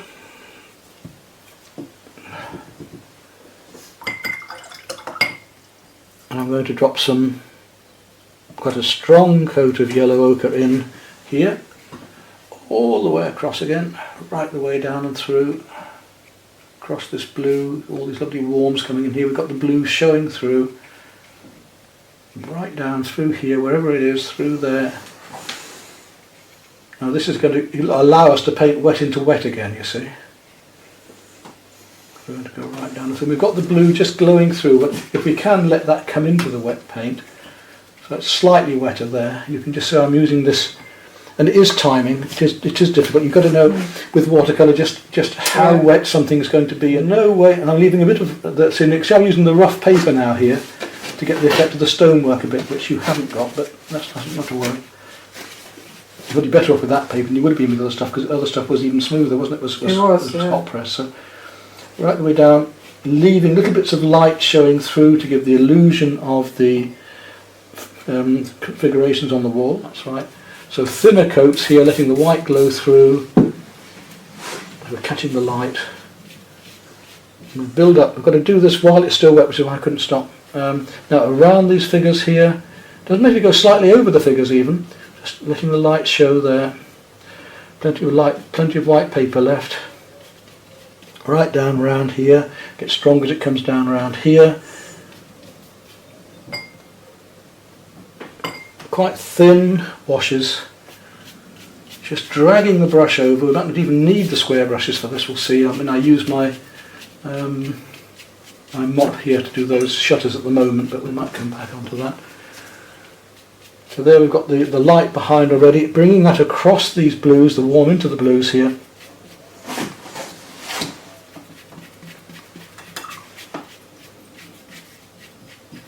Don't be afraid to drag it downward. It's like feeling of a wet street. Loads and loads of nice wet. Now get darker. Now I've got these flowers down here, and at this stage I want to put in some colour for these flowers. I'm going to use a little bit of the cobalt violet again that we used earlier.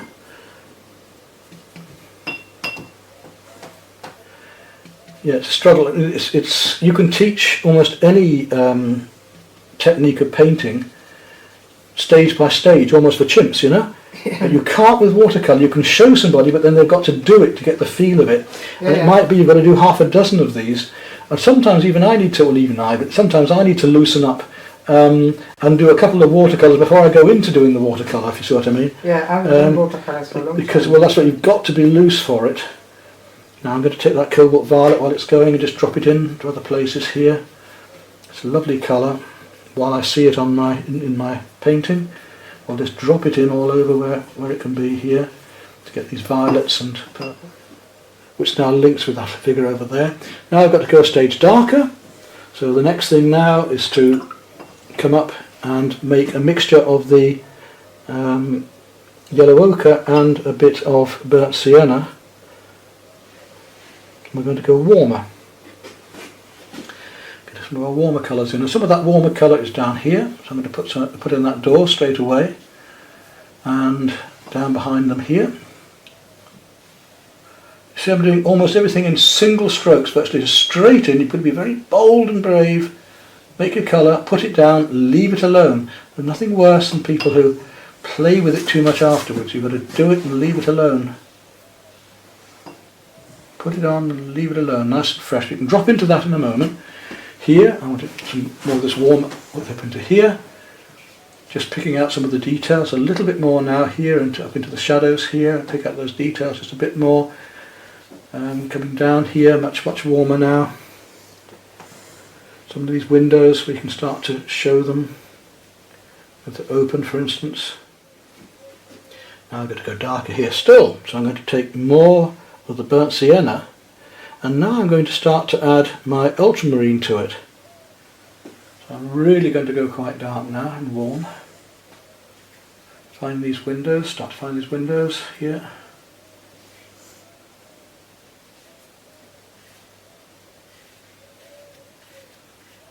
And we're building up our watercolour now. Building up these tones. Go darker and darker.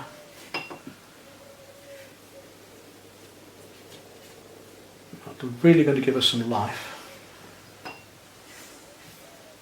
Letting the wet flow one into another, and it's all controlled accident.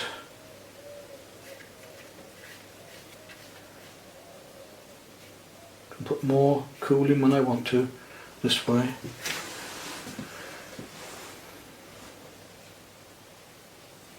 We can start to leave the lights behind if you've got a serration there, for instance. Right down, dark down there, down to the step here, it's dark behind here. Slight bit of light blue left behind there. I can start to indicate these bits of the building now.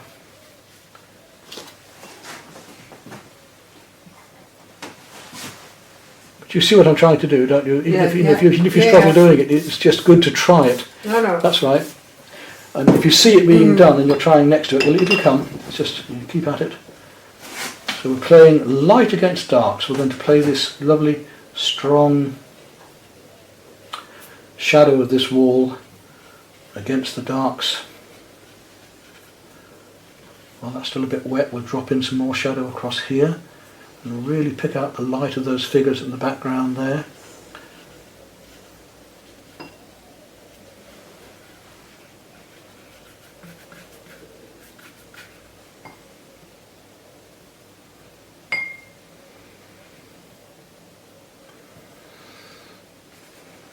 And it really does get quite dark under here amongst these flowers. Now we can go a bit darker and start to drop in, gradually building up bit by bit. All this dark here, a bit more blue in there perhaps to make it cooler.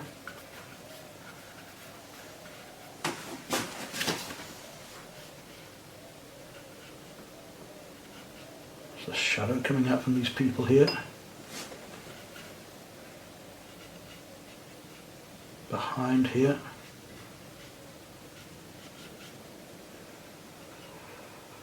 When I put it on my brush, we'll start to indicate that. But keep it going whilst it's still wet, that's the point, because if it goes dry, you've got problems. It's already a problem. And I'm having the same here, we've got to just keep going at it. You can wet the paper again and come back. This isn't a... but we've got to keep at it.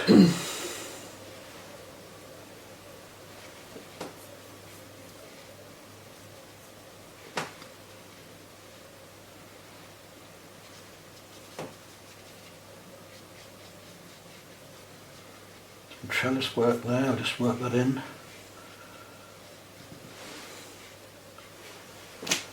All going to be soft edges merging one into another gradually here.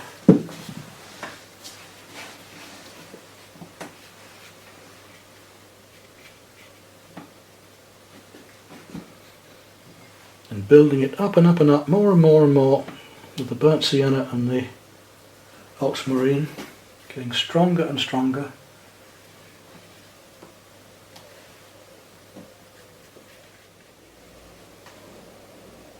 So I flattened my brush there, dry brush, just to pick up tiles. Again, same thing down here. Just indicate that. Find these nice medieval beams. Get some lovely colour effects. To be a bit bluer there, so I'm going to take my ultramarine blue and just give that a second wash.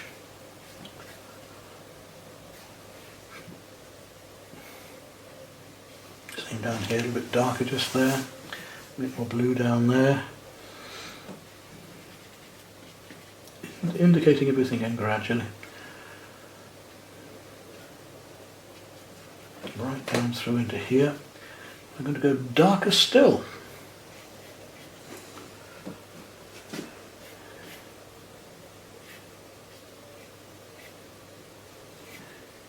So more ultramarine. Won't be long before I now go to using a much deeper, the Prussian blue or the indigo. Not long now. And we just drop in, and of course the thicker we make the paint, now you've used the paint very light, but now I'm just starting to use it with more pigment in, so I'm using a lot more pigment in my brushwork. Less water, in other words, even though it's wet into wet, that's doing enough for me. Down and through here, very dark, just down there.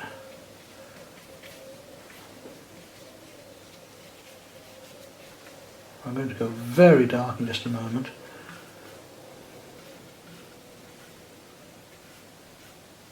Really let these lights come out now, strong darks against light.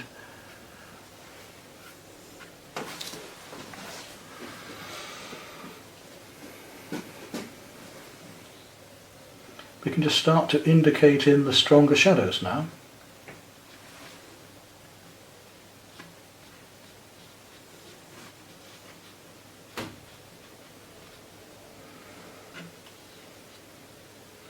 Again, we can use a smaller brush for this if you want to make salient points, but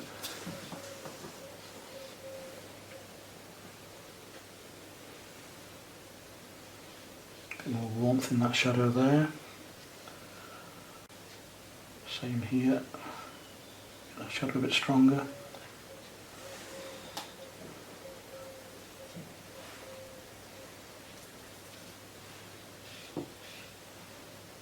So we want to show sunlight, we need to put very strong lights and darks.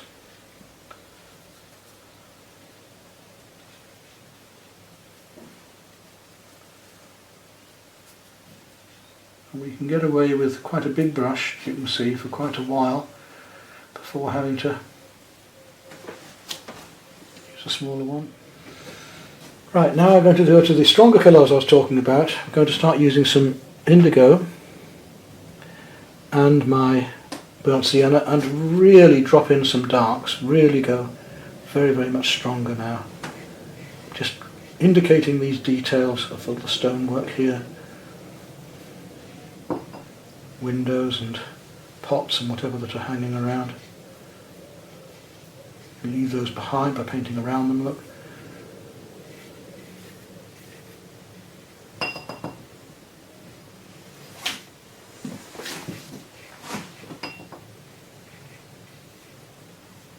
So quite heavy paint now as well, quite a lot of pigment in my brushwork. Right down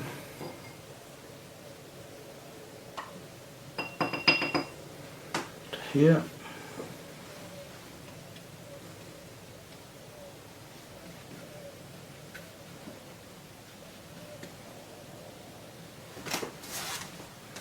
Playing more brown or more blue as I wish as I do these darks. Just indicating things that are going along the stonework there. And let the viewer do the work. You don't want to of the viewer being lazy. We're going to make them do some work for themselves and look at this painting of ours. So you see how I'm using the controlled accident here now of just letting these colours come one into another down here and playing the different warms with the blues to really get these strong shadows coming through. We're going to put final details on in a moment, we don't have to do them yet. Back up into here again, and I'm going to use this very strong colour up here. Another glazing into there, and just dropping into those darks to really get the feeling of that strong sunlight. Same here, little bits strong shadow against the light.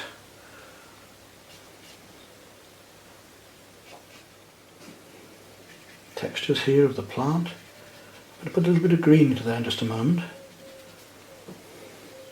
Can still drop in dark into dark. Constantly I can keep working on this. As it dries, the areas are softening, but also as it dries they're going to gradually get harder edged. So the more of this detail I do, the more of the detail is actually going to show after a while, which is now just starting to give you an impression of the wall being here.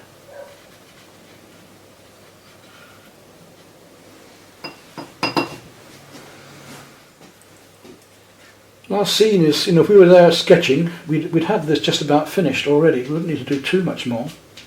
If I wanted a wet day, I could start dragging colour through here. We'll look at that in just a moment. What I want to do now is start to pick out some of the details. So I'm going to come back to this rose again here, and just drop in while it's still wet. Just drop a bit more of this rose back into here, wet into wet, just to strengthen that. Bit of flower up there, letting it come into the wet into wet paint I got earlier, just to really give that effect. And up here we've got a bit of that rose coming into the background. Pick it out. And a little bit of purple as well. So I'm going to take some of my purple, especially down here, to get the cool of the flower here.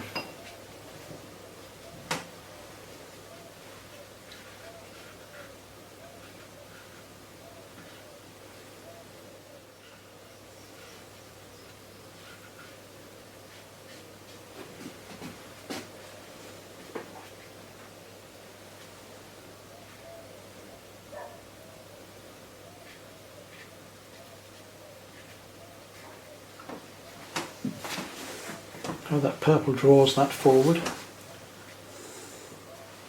There's no one answer, we explore each painting by its own merits as we go along here.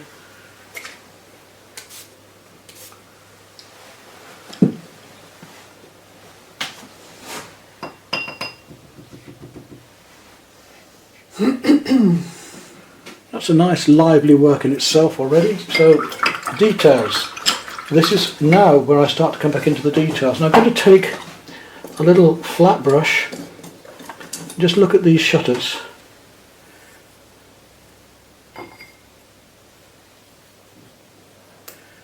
So some of the mix I made earlier with the dark, and let's just see if we can start to flick in some of these shutters.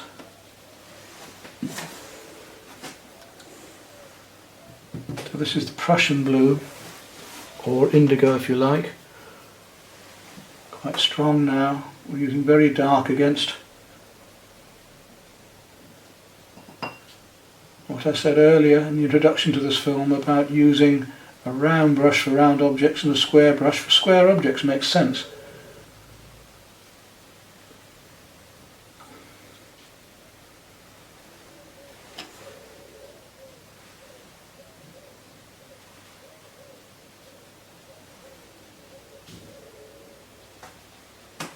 Keep your lines going in perspective, but they don't have to be exact. Make sure your perspective continues on this.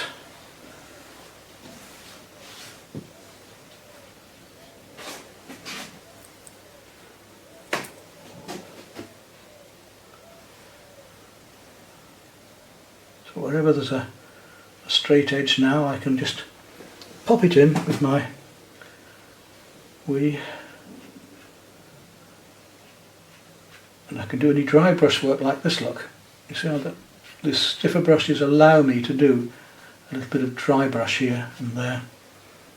Just using the paint a little bit more heavily, I can just flick in some of the grasses and textures coming down here.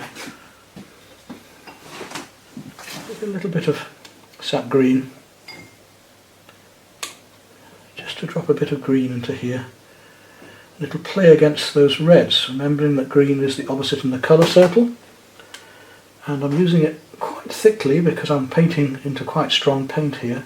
But I'm just going to indicate that we've got plants and things happening. Now, I use my small flat just now for doing these, but I'm going to need a smaller one still, it seems. So if you haven't got a flat that'll do the job, that's that small, I mean it's just in between, then you just go back to your round again and you can flick these things in with the round instead.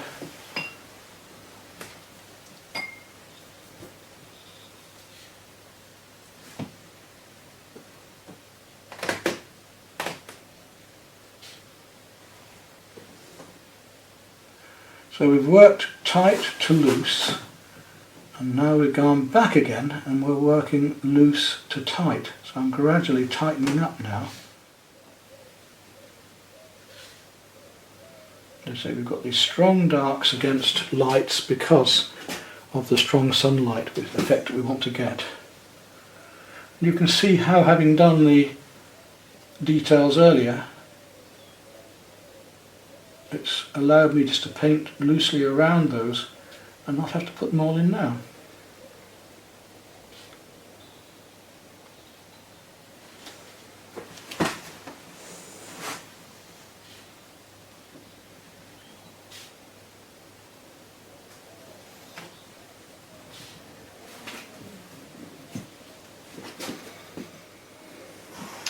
Finally, come back to our shadows, and now I can do much more detail.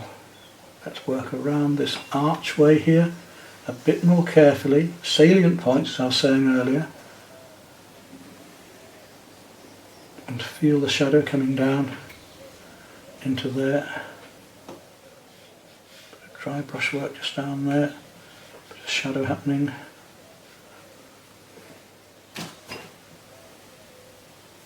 Because it's a very hard thing to do. It looks easy, but it's not as easy as it looks, is it? No. But it's lovely. I love the watercolours. Yeah. It's just Well, all of these ways of working looser. What we're going to do next time, so we've done the acrylic inks and pastel loose, we've done the acrylics loose with the rollers. You have to next think, what do you want to do? What's the next project demo while we're doing this series? don't know. Have a think.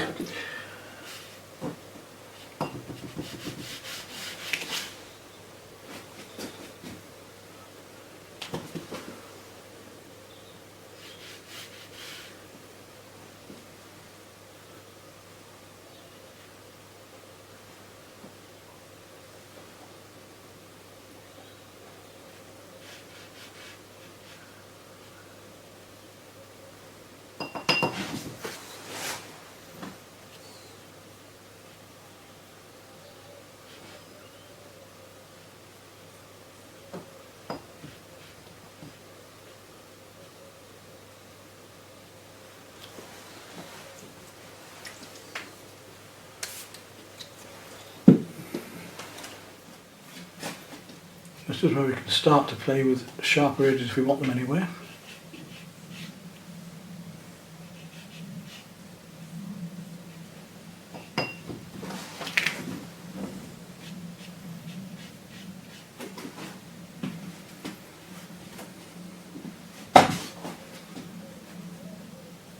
But the thing now is not to go too far. We've got it loose, we want to keep it.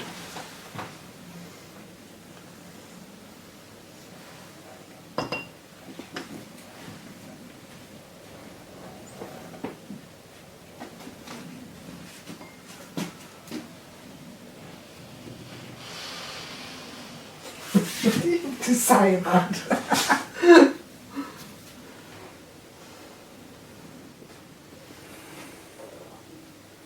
Now for me as a loose watercolour, I'm about done, I think. I'm just going to add just a couple more strokes with my flat of some warms. Just take a little bit of the yellow. We're going to touch of cadmium orange, in fact. Just a little bit of cadmium orange just to go into these areas here a bit messy, but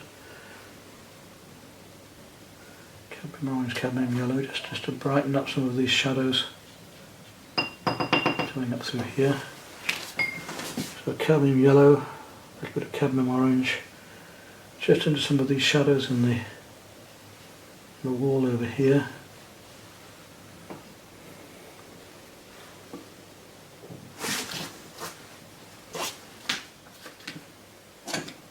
And for me, I wouldn't do much more on that. And you've done very well over there too, actually.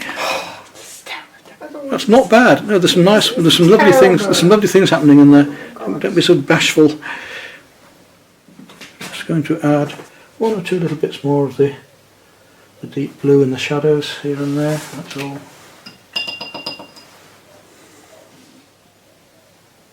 And there we are. I think we'll call that one done.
We're nearly at the end of this series now of the Secrets ones. So let's go on to one of the final works. It's certainly been very enjoyable doing this series of Secrets, and I think I might work more on the theme later on, and perhaps in different ways, in different mediums. I was going to do just 15, but I've done 16 now anyway, and I've got another demo piece to do yet. So I'll just do another when I wish, and we'll move on to something perhaps new. I'd like to use this roller technique with landscapes more as well. And this rather nice big market scene, quite complicated again, heads coming in unusual places here so that we're really involved in the picture itself. And of course people, again in the Secrets theme, talking to each other about everyday things and who knows what's going on. Then again in the background, people again linking with others and communicating. So we'll have a go at these lovely bright strong colours, nice cheerful scene again, people sitting here again just relaxing after going to the market or part way through it. And again we'll use both the rollers and the brushes and enjoy ourselves. Maybe a bit more texturing around here as well, and have a bit of fun with these bushes coming in the foreground. And take a big brush as usual, ready to mix my paints. This time I've got a new roller. We've got this one, which was it's about 1 1/4 I'd say. But I've got this new little one now, which is the same width but slightly smaller and be easier for me to get around the small areas, I think. So we're going to try this one out today. So let's start off with these paler colours in the background. I don't want to put the very light colours in yet, I want to put this in slightly afterwards. We'll start off with the all these lovely yellows and things happening here. We'll start off with this background here on the wall, and then work our way around to these yellows and right the way through down here, putting the lightest colours in the end, though I do want to get some of this distant background effects in. decide what we're going to have here in the way of colour, because they blend a bit here. I'm going to make that a very light lemon yellow and this more of a pink. You do want to be using colour. So I've tinted white and lemon yellow in now. And I'm going to use this new small roller and just see what it's like. Get the water onto it just to get it going. Let's just see what this roller's like, shall we? So up here then, that seems to be working alright, yes. They came a little bit squashed when they came from the vendor. Put in a rather small envelope. A little bit worried about whether they'd come back into shape or not, but they seem to have done. There we go. And is it anywhere else? Yes it is. It's coming down here on the table. So already we're doing little bits of work all over. Don't just concentrate on one area. And this is a good trick actually when you're using a brush, is not to just complete one area normally. There are exceptions to the rule. Got a watercolour I did recently where I showed you how I did the figures first and then we painted around them afterwards. So there's exceptions to every rule. There's no just one right way. But generally speaking, you want to keep the whole painting going at once and keep comparing one colour to another to get it right. If you paint just one area, the chances are almost certain later that something else is going to be wrong compared to it. So try and compare your colours all the way through constantly. Right, now I want to work more subtle colouring into that. We can just see my drawing underneath. I want to start getting some of these lighter purpley pink greys here. So using my brush again to mix. And a bit more blue into it, and take a little bit of cerulean blue to add to that. So quite subtle colour changes. Cerulean blue now, just coming up to this bit above here, using the edge of the roller there, just to feel my way, give that effect of the distant. Right, we've got that lovely golden colour on there, back we come again. We start to look at where else that golden colour comes in. Now, I need to start working some of the darker greys in before I put the very dark colours over. So I'm going to take some ultramarine blue now. A little touch of purple into that. There we go, there's a reflected light going on there, mottled. So that same blue, and see where else it comes, just down here.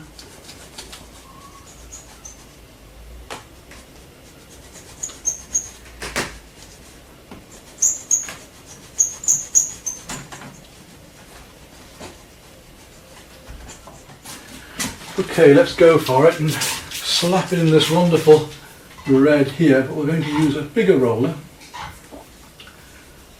I think this roller has slightly better covering power and a sharper edge to it as well. Our first coats of red onto these anyway. Comes right through there. Bit of purple on the roller. Just the left hand edge of the roller. So to come down here and just feel some of these shadowed bits coming down here. Now, while I've got that purple in my brush, of course, or my roller, I want to use it elsewhere. Dragging the sponge through there just to get the basic tones in. And back here for her, hair here. It changes in colour as they come through. You get the eye do the work, so we're not crossing the T's and dotting the I's yet. We're just finding where these colours are. So very, very crudely at the moment, not using the brush at all, just crudely working in these shapes. I'll cut around them later. A bit more red, a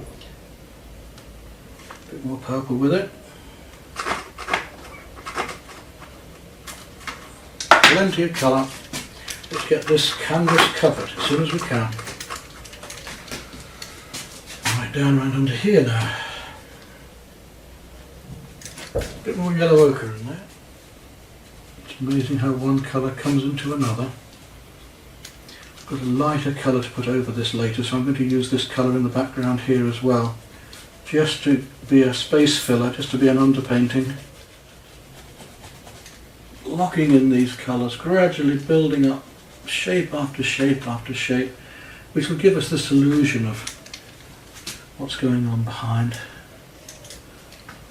Now, a bit more yellow again.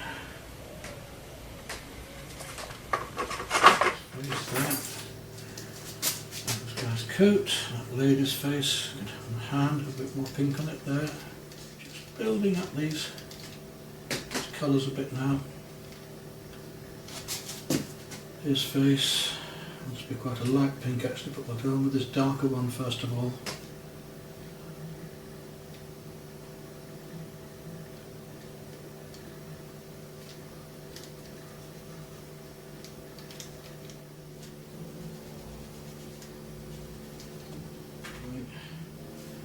And in fact, this roller's doing quite nicely as I've just got water on it for texture.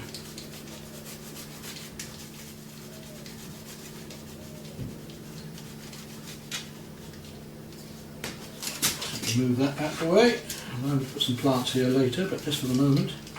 There we go. A bit darker over there later, but let's get canvas covered at the moment.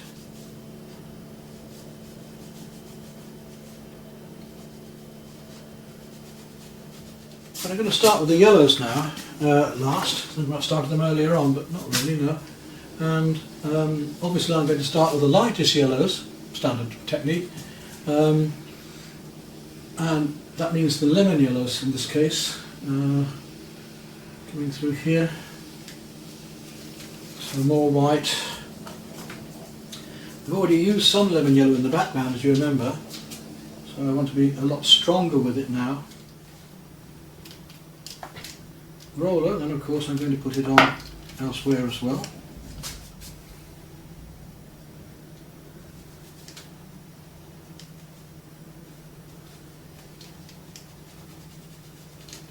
So these are just base coats at the moment.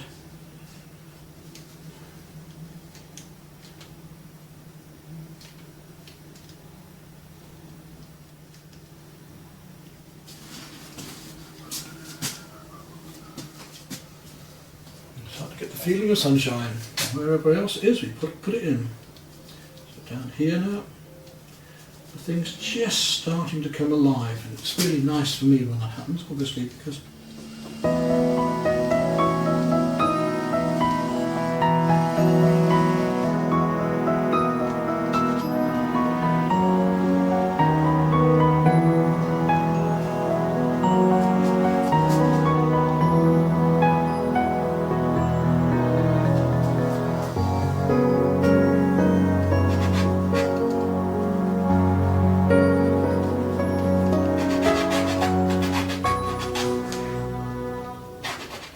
now moving on to the more browner of the reds as I come into here. Take some Indian red now. A little bit of water to the orange. Some much browner, richer, deeper red to play against these colours in the background. Maybe even a little bit of purple into this in a minute, we'll see. Anyway, let's just see if we can get these lovely shapes going.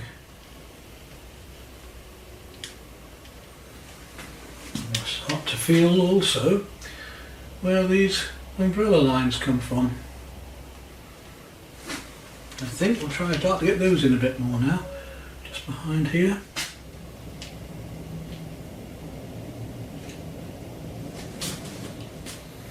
We've applied a lot of the warms now. We've got to start putting on some of this nice grey sort of yellow ochre colour now. Finish off with that a bit more. I'll take some pure yellow ochre at the moment. Put the tiniest amount of white into it, just to give it a bit more body.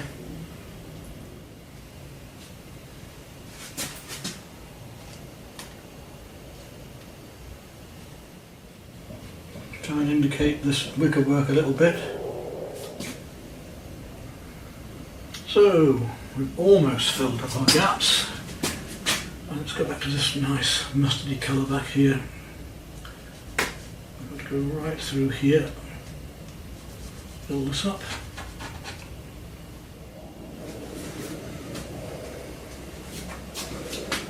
Again, once we get the more we get in, the more it starts to make sense. Now, I need some greens into that, so I'm going to take some, into that same colour, I'm going to take some emerald green much lighter, and we'll just mix it in so we get the colours coming one into another again. And let's just start to pick out these greens that are in the foreground here.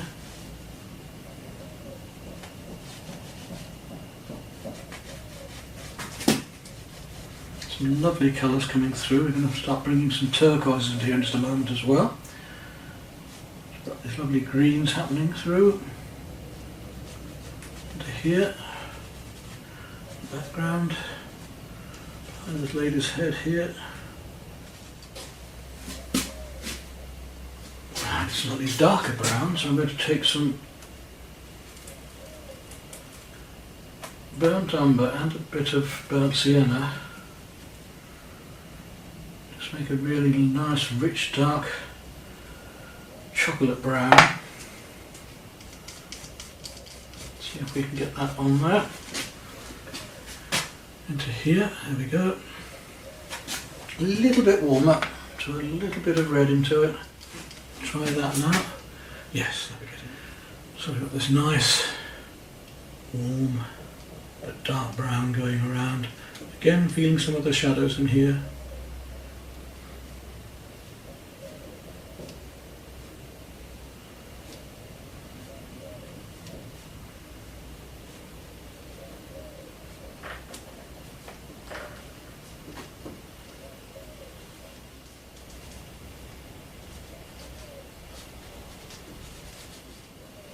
Almost ready now for doing the darks and putting the lights back in.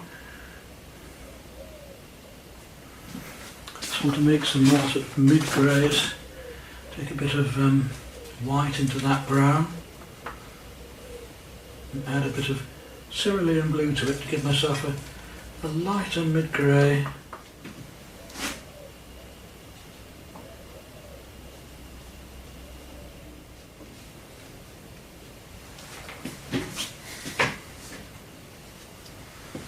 Now, a bit of white and cerulean blue again, lighten it up even more.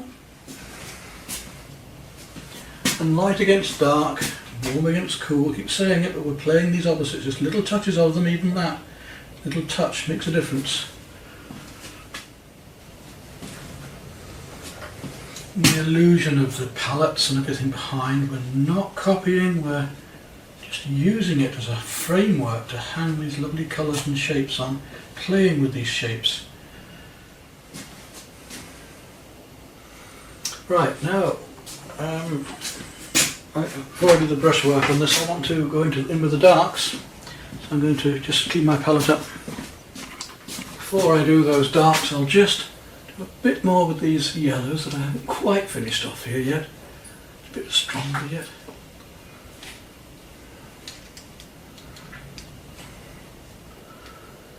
And the way that they come down in lines to the pool here. You can do it just with the edge of the roller looking in single strokes, it's quite fun. Just to give the impression of them. Just be exact.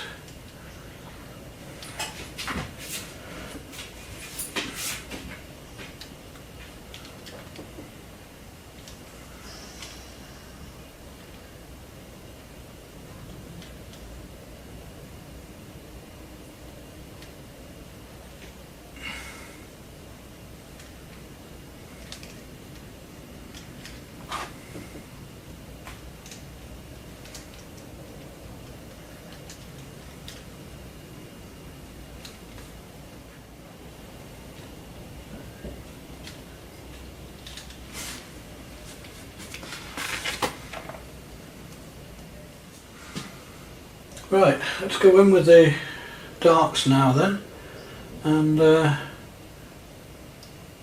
we can really see wood for trees.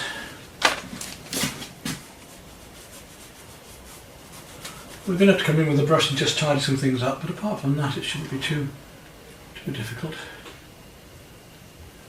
It's all good fun. Right up here, along up to there. It seems maybe too much at the minute, but it won't be when I get all the rest in. And then we've got to start playing up into these dark areas here, in between. We'll come back with a brush and just tidy these up later.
Just cut in to something like a face here, make an appearance of an impression of something going on.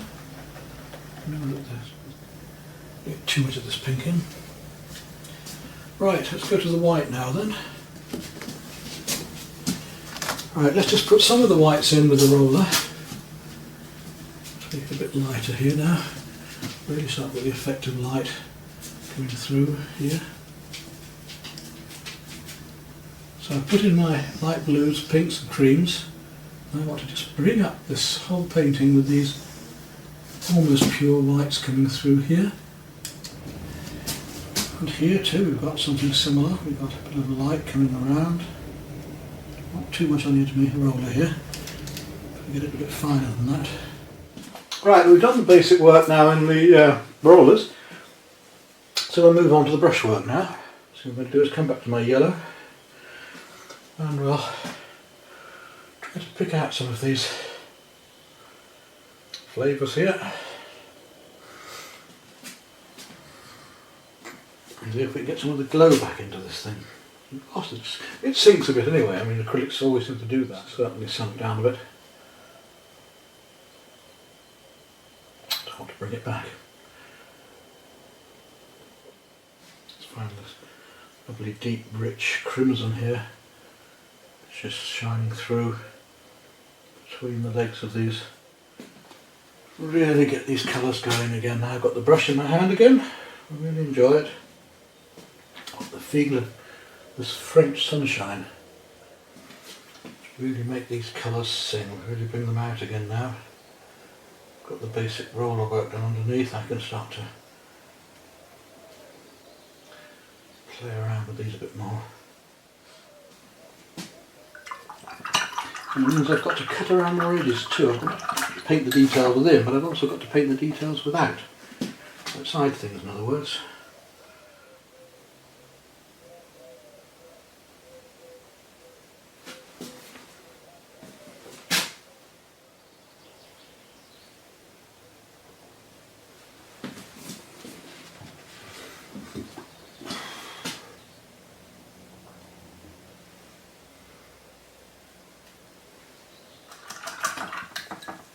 trying to do is just with the minimum of marks, create the maximum.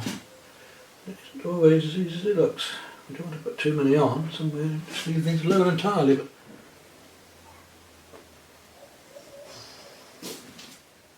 just with one mark like that, we want to be able to say a pair of glasses.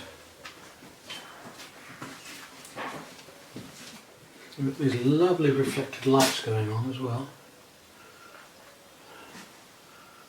onto the hair and so on. So what I'm actually doing then, I suppose, is strengthening up all of this roller colour that I put on earlier.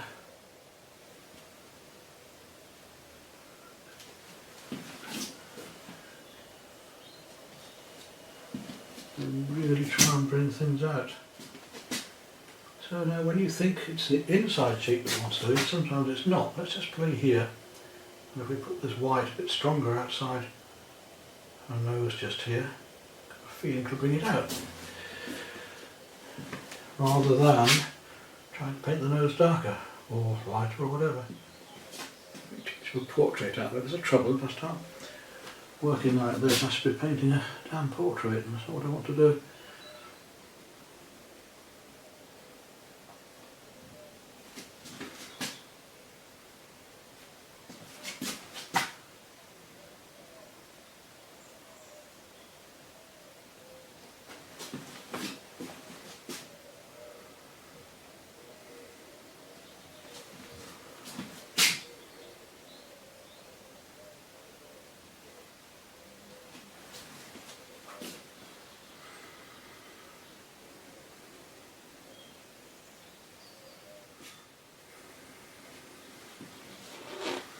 See if we can bring it back from the dead.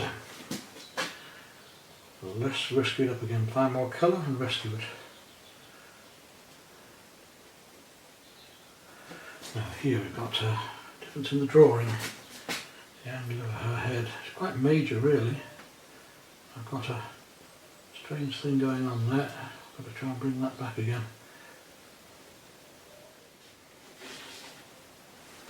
Even something like this, so I'm taking now a bit of purple to add into here. You can get warmer. Let's try a bit of the very deep blue as well, in fact. Trying to mix a very, very light bluey green now. Very, very light. Can't really tell if it's right if I get it actually under the...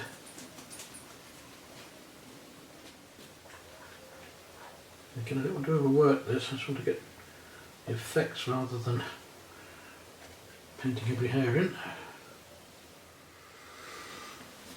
Otherwise it's going to get bitsy bitsy again, and I don't want that.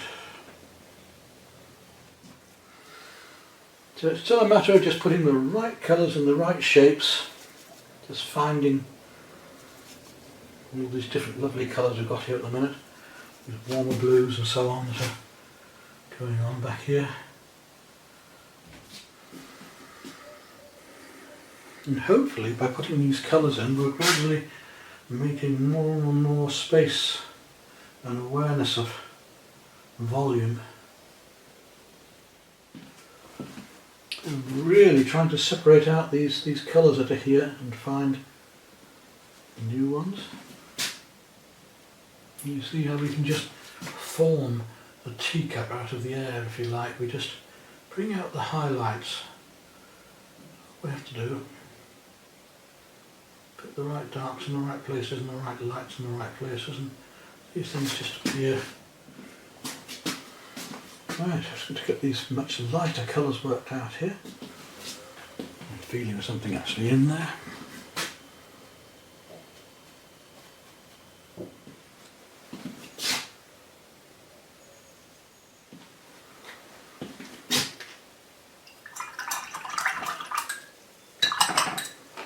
We're almost ready to play with the greenery at the bottom, which is going to be quite fun. I'm going to experiment there a bit, I think.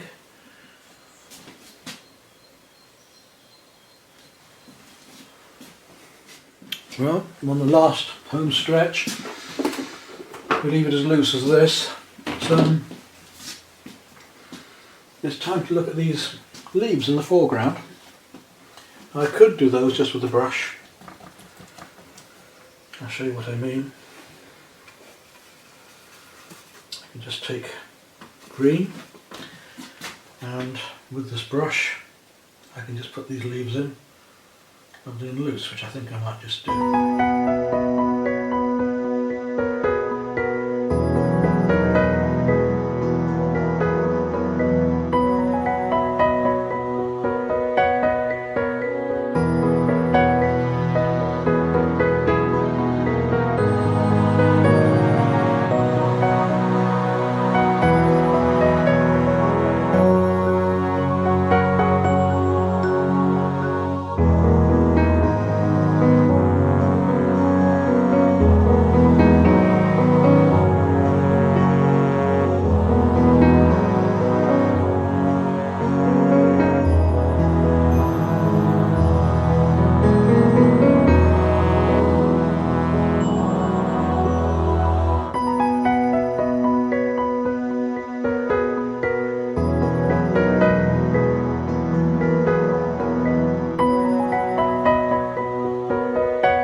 Link it a bit more, so I'm trying to take some of these golds and just add some of them into here as well. Set some of this warmth going in amongst these leaves. This golden brown and this golden privet.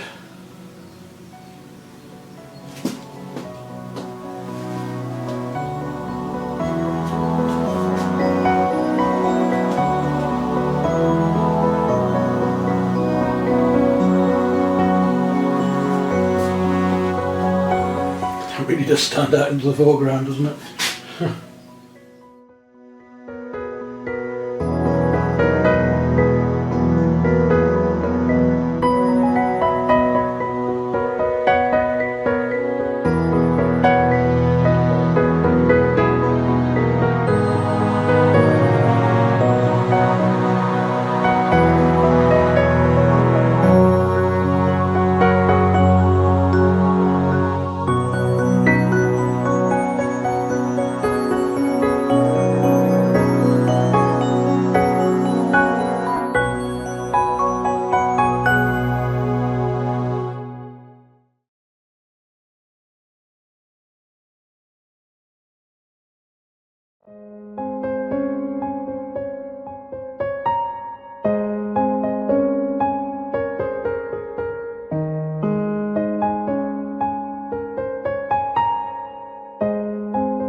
This canvas has been prepared for another demonstration we're doing, for this time for East Lindsey Art Society. I've got between 2 and 3 hours, I hope, but I've already drawn it out then and used masking tape to put in these umbrella lines, which you'll see me doing in just a moment, because I want to prepare that ahead of time, having very little time to actually paint in. And it doesn't matter if I come slightly over these lines, it'll give the effect of light.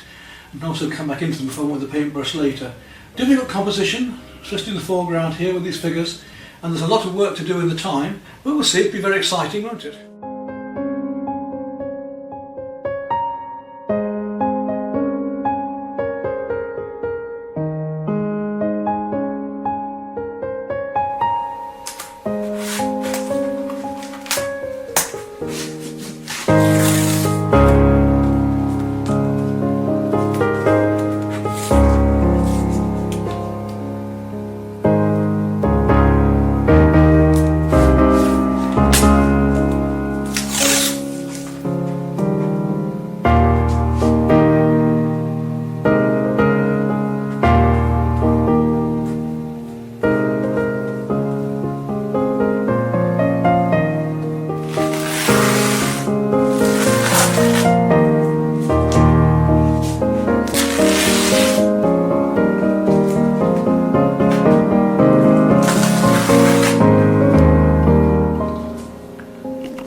No, thanks, I'm fine.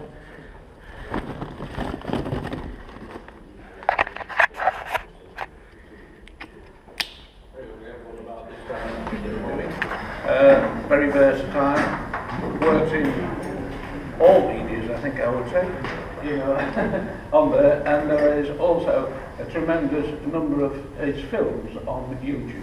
I would give you a list of his people, you'll find them. But Pete is going to do today on cafe scene using some I'm sure it was absolutely fascinating. See it develop. Anyway, what do you do? The usual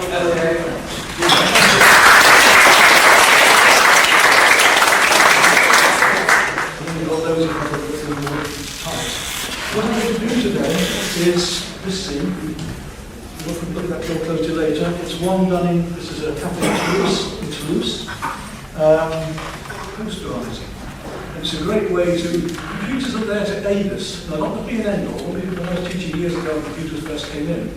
Oh, well, you must do this for students, you must do this in art. No, they're just there as another medium. They're there to help us, to aid. So I find that separating out shapes and colour of that, you see the difference. And I can do great variety of it. Help me separate out shapes and varieties. This composition, this is what I did for demonstration. So I've done nothing to it on now. That was done as a demonstration for scape necessary. In any medium. Anyways, I can come back and do that with you. But this was done with rollers.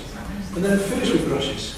It's a great fast way to make backgrounds, and because you're using a roller across a canvas, it's almost like a glaze.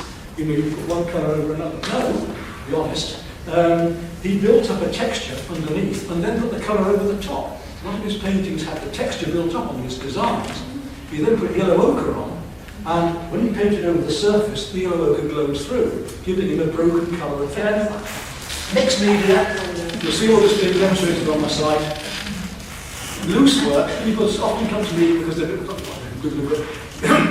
not too tight with their watercolour. This is acrylic inks and soft pastel over the top. Wet into wet acrylic inks, and then you tighten onto that afterwards with the pastel. All the salient points, the figures, the lighting, and then very loosely around. And it's that that actually brought me into leading through from that into this roller work, because I'm painting very loosely and gradually tightening up. Nuisance. Now, that was very tight and, you know, a sweaty bit of painting to do, but by the end of it I was... So I did another one from the other end looking this way, which you can see on the website, and it was totally expressionist. I really let rip with the colours and the brushwork and go mad. It was started off by the very first one in the list down there, family, and so on. All of this with the roller and brushes. So it was started off, you had a chance to see this one was done earlier, it's not secret. This one was done with rollers, and then working acrylics over the top. If the acrylics aren't bright enough, because they tend to be a bit duller than the oils, then it's quite fun to work oils on the top. This is the first one in the series. And everything is about what's going on in the background.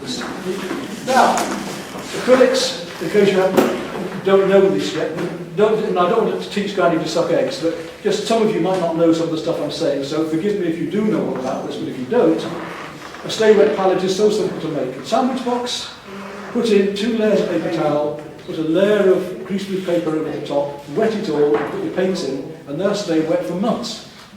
Oil paint, you can actually put them into a plastic bag with a cling film round on your palette and freeze them. And they'll last. They'll thaw out again. So if you didn't know those tricks, there's little things I'm going to talk to you about as we go on. So get those over. So that's a simple stay wet palette as compared to the ones that cost 20 quid. Brushes. I was going to bring my watercolour brushes. Now, watercolour brushes, I have 2 packs of. I need far more watercolour brushes than I do any other sorts of brush. This is my acrylic set, and they're mainly filberts, but you'll see some other brushes there, for instance, like a rake, or texture brushes, sponges, and some obviously very fine rounds, but mainly filberts, because I find that the filbert with it's a flat brush with a rounded end, gives me far more versatility. It's particularly doing portraits and things, you don't want a flat square edge. The flat brushes were invented for the Impressionists to do quick Impressionist flat strokes, but I prefer filberts. Now these are very reasonable, and the consistency is very important. because you don't want them too hard or they scrape the paint away, too soft like watercolour brush and they clog up. Filberts and nylon, and for oils and acrylics, that consistency you'll find you can delicately place the paint, or you can put brush harder if you wish, they won't clog up. In watercolour you must only use artist quality. You mustn't use students if you can help it, because it's not a saving. The artist quality goes 4 or 5 times as far. So you're not saving buying the cheaper one, it's just the interest in investment. And the SAA do their own brand as well, which are almost as cheap as the unprofessional ones, the ordinary amateur ones. So, why? So in watercolour I do advise that you use professional quality. In acrylics and oils you can get away with less, you can get away with the students. You can use Brownie Georgian and so on in oils, and these days they're pretty good. They're pretty good. But the cheaper the acrylic, the thinner they get, and they go very transparent. So better acrylics, better for you. And for instance, white, use a heavy body. Get a thicker white for a heavy body rather than it being too translucent. Okay, that's your tips. Right, now I've got to get going. Where am I going to start? Well, I'll start with some midtones and work towards my lighter colours. I'll start with just the greys and purples in the background here. I'm going to use both of these at once actually. Hues. Hue is the warm cool. Every single colour there is a warm and cool hue. So lemon yellow is a cool yellow. Yellow ochre is a warm yellow. It goes towards the reds, okay? So anything that goes towards the blue, ice, is cool. Anything that goes towards the reds is warm. And that's the same with the reds. Rose is going to be a cool red, and cadmium red is going to be a warm red. So every single colour, green has a warm cool into them. Right, plenty of paint, a little bit warmer, a little bit of cadmium into that as well. There we go. And let's get my roller going. Not too much water, because it will be very thin if I do. At first, you can actually see your drawing underneath through the roller, which is quite useful. So when you start painting, isn't it going to just get lost? No, we get up there. We're going to be surprised how I'm trying to go over here for you as I can. Right there. You see how fast we can work across. Now, I put these lines on already, and for that I use just masking tape, ordinary masking tape. I use it slightly more of an angle. I can come down to a curve. I don't mind the effect of light, I don't mind softer edges. I've got to get a little bit closer to it just to get this done. And whilst I'm doing it, if I see it anywhere else, then I'm going to put it elsewhere. So, a bit more paint. And if I work from my lighter colours downwards, quite often I don't have to wash the palette out of the brush out, because I can actually mix it and blend it as I go along. So that comes down to about halfway there. That's nice, loses it. It's just a lovely, it's an expressive way to paint. Get in there and enjoy. And this is the thing with the demo for me. I hope you're not going to enjoy it, but I'm going to enjoy it up here, and I hope that will show in the painting. Painting the right colours and the right shapes. It's a jigsaw method. And I'm going to be using both of these. Don't mind if the light comes across a bit to give the effect of light there. And I can put one thing over another with this. Put right down there as well. And then another lady that I have one of my students, because I have private students come both as a class on Fridays and individually. And she is going blind. How can an artist paint when they're going blind? She's got a regressive degenerative illness. You know that eventually she's going to lose her sight, which is really sad. She's a lovely lady, been painting with me years, selling her work. And she said to me the other day, Peter, my husband saying, that you're doing a lot of the work now, helping me out. When shall I stop painting? I said, look. I said, you're enjoying me painting with you because I do half the painting with her. She's colourblind. You can't see which colour was which half the time. But I said, look, people are enjoying your paintings, aren't they? They're enjoying, you've taken these out, they're selling them, so you're giving people pleasure. You have fun in doing them here, even though it's a struggle, it's getting worse. I said, when you come to me and the pressure is so great that you're not enjoying, when you come to me and you're not enjoying, then we give up. But I said, until then, you just enjoy. And she did a portrait the other day, she couldn't see what she was painting. I painted half of it, but the point was, she enjoyed seeing me do it with her anyway, and then she was enhancing things. And what the hell? Life is so short and fragile, we need to enjoy ourselves. So I'm showing you a joyous way of painting now. Slapping paint in yellow. Right, we've got a little bit more mustardy down there, so I'm going to take some yellow ochre. Same colour. I'm going to change my colours. I've got to wash the palette out yet. A bit more yellow ochre there. Down the bottom now. Down. And it's all, oh, there's a shadow here, that's all around here. So fast, it's a loose way to work.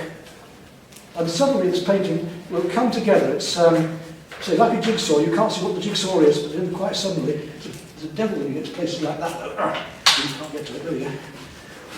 Move that down and up again. And they come out there, right through up to here. The same colour is going on over the back of the coat here. I mean, I probably, if I don't finish this completely today, you'll get the idea of it. And if I finish it at home with a brush, just to tighten things up, but by then you will at least have seen how this way works. You need a fair-sized canvas to do this on, but I have done it on canvases about that size. And again, if you go on YouTube, you can see it being done. One of my students, my private students that comes, we often work side by side. So I'll have a painting there, she has one there. As I do it here, she's working next to me, and we film the two. One of these examples is on there. Right, a little more yellow ochre in that. If you feel you wish to ask any questions, please do. Like I say, the Roscoe brushes, I could have brought them to show you, but another time because you'll be quite fascinated by the collection of brushes. You find that many artists are like fishermen. They collect brushes and never use them. They collect floats and never use them. And they have their favourites they stay with. This can happen a little bit with brushes. You have your favourites. See it comes down there, there. It's almost a cubist painting at this stage. We're just painting angles and whatever the colour is going in. Let's look at the background. Background greys. Blue greys. Greys, easiest way to make a grey, nicest way to be in control of your greys is not black and white. I don't use black much, but I have been using black in many of these now because I use it at the very end just to pick things out, but black can make things very tricky, especially in mixing.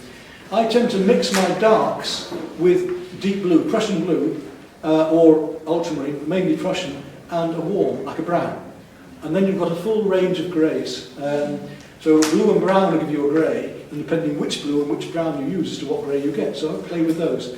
And for you more advanced people, I assume you too, but for the more advanced of us, especially with oils, try mixing the Lisbon crimson with viridian green sometime. Sounds foul, doesn't it? But look at the beautiful grey you'll get with that. It goes either to a pink or to a greeny grey. The skies, it could make a sky. So a little bit of white in that as well. Little tricks of the trade to try.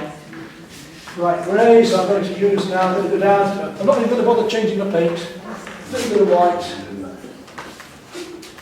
And let's see, I want a sort of blue-grey there, so I'm going to use some quite light blue. I'm going to use some cerulean in this case. Now with that yellow, it's already going a sort of greeny blue.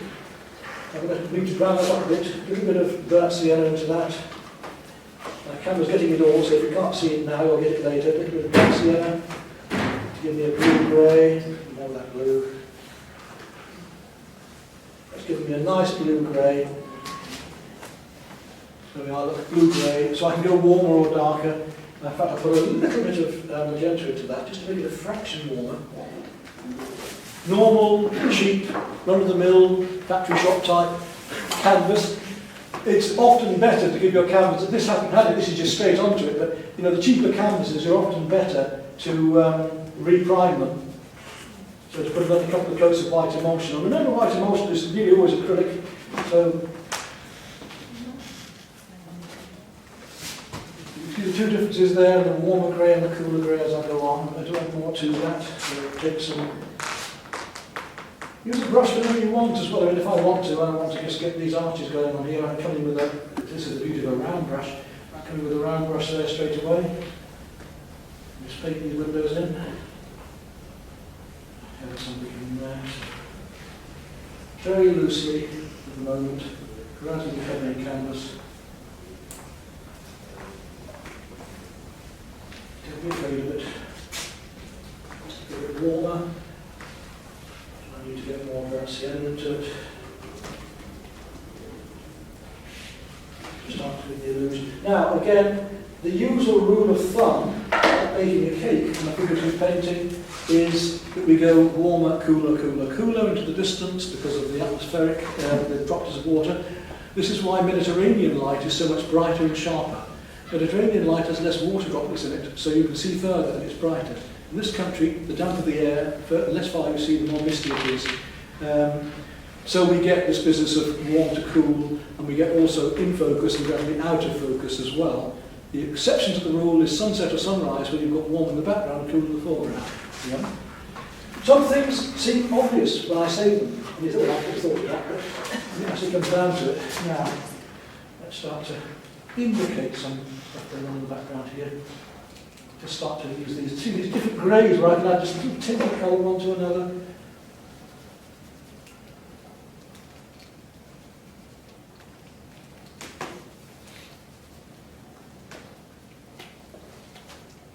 I can come back in on these umbrella parts later.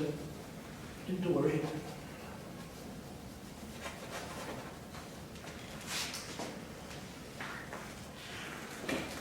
And I've got to play with colour chemistry too.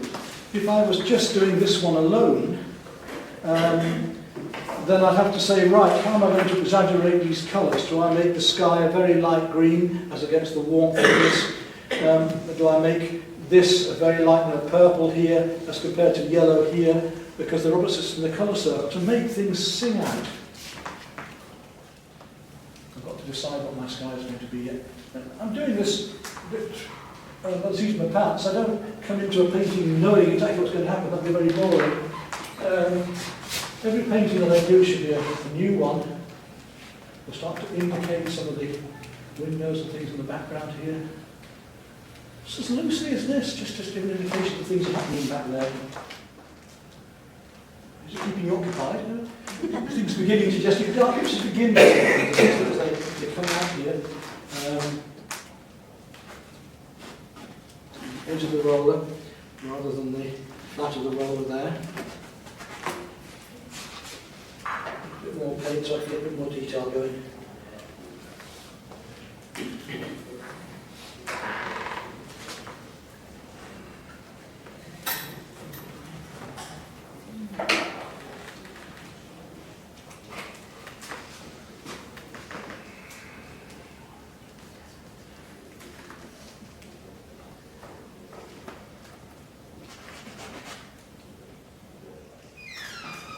We're starting to indicate shapes of heads now. Just indications of them. Simplify your shapes out. If I was drawing a hand, I wouldn't try and draw around every finger first. I'd draw the outline base shape of that hand here, and then I'd get the fingers in afterwards. Yeah? It's great to paint big. It's lovely to have a go at some. When you go smaller, and I've been doing these, I want to do a couple of smaller ones. What? It just it was amazing after that.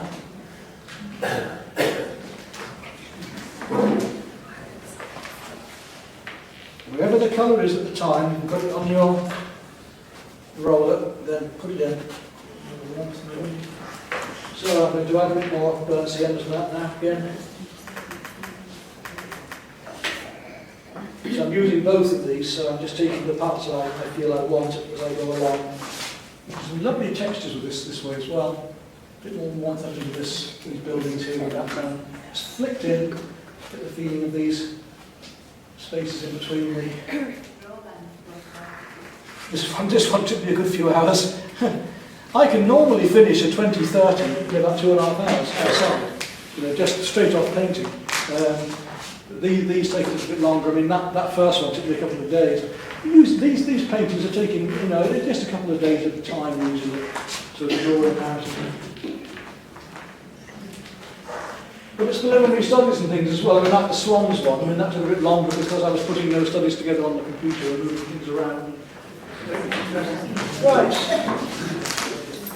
Warms and cools, exact colours. That's something I'm quite good at doing. I can usually look at a colour and say, what is that colour? So I'm going to use white, a little touch of yellow ochre, and a touch of magenta into that to try and get that pink at the moment. There, look. It's not far out, is it? Now, if I want to, there's nothing to stop me, I can just whack it with a brush.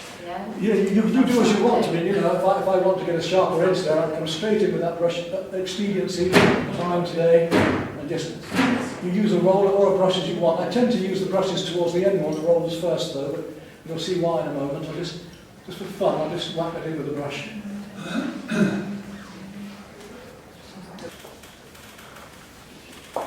But I hope some of you are already thinking, hey, this looks fun.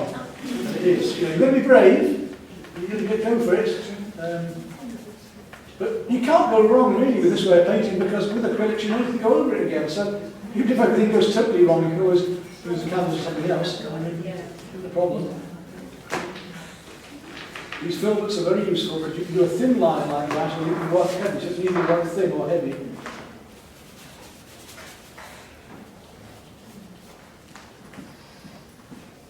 I suppose I'm advanced enough that although demonstrating for you still worries me a little bit, thank you, because it wouldn't be right, and I wouldn't not want to please you and perform, but these days I just enjoy just doing the painting anyway, so I've chosen the work that I wanted to do, and I'm going to enjoy doing it whatever. What make of acrylics do you like using them? I've got a whole load in there. I don't really mind. You just want to get a fairly good quality one if you can. If you want to look through these later, I've got everything here from, I think there's even some barrels in there, some schoolwork earlier on. The Amsterdam are quite nice. Obviously acrylic colour. Galerias are a reasonably priced one. They're okay. You tend to have music on when you're painting? I do quite a lot. I like music on the background, yes. And of course the music can affect what you're doing. If you have an Irish jig on, you're away. I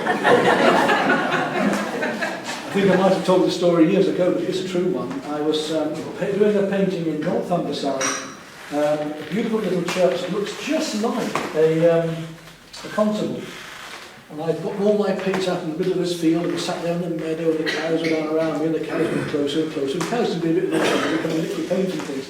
Until I realised that amongst the cows was this huge great bull, you see. And I'm there, there's no way I can get out of that field in time if it decides to. I've got all my paints around and I'm sat there because I can't, with my back, well, I can't make a run for it. And I was tempted. Music. I do play the Overton and Irish music, I make Irish drums and so on as well. So I know a few Irish tunes. And I was, in my younger years, an Irish young chorister. I've sung in Wells and in Kings and in the Albert Hall and all sorts of places. That was a long time ago, but my voice now, forget it. So anyway, I thought, what do I do here? And this thing was coming closer and closer. So I thought, well, I'll try and put it at ease. So I started to sing, some Irish songs. And the whole herd moved to the other side of the field. So there's your answer.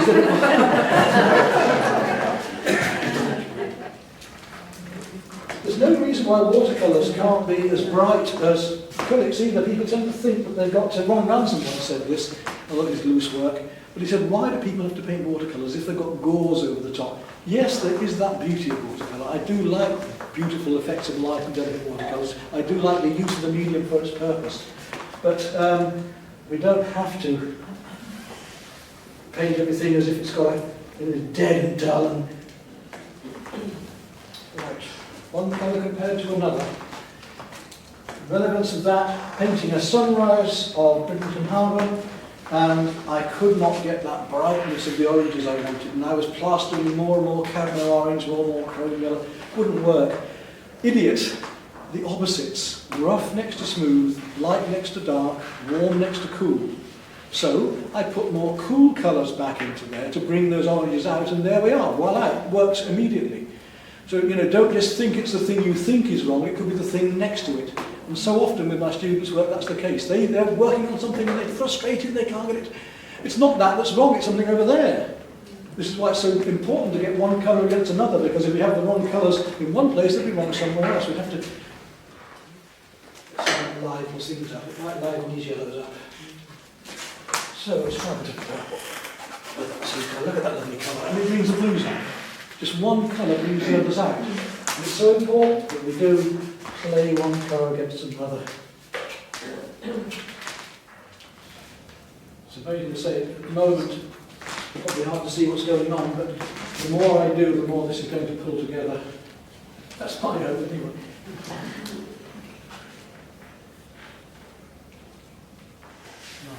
decisions about what I'm going to do with that sky. The thing with photographs is they bleach out, and when you're taking photographs of landscapes, take two photographs of the same landscape, take one into the sky and then take one into the land. If you try and take both at once, one will be too dark and one will be too light. So you need to do the two photographs, and that's why they bleach out, because the camera can't handle the huge exposures. Unless you're using a filter, you have a filter for the sky, and then you're getting the, it would work out that way, it's with advanced.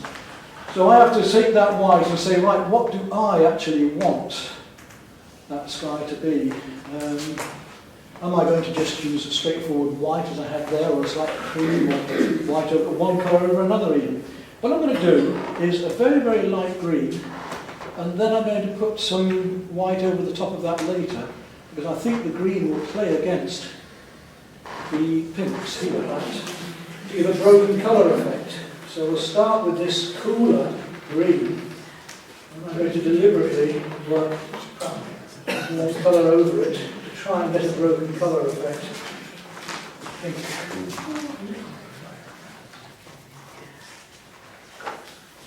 So you lose that white straight away, look.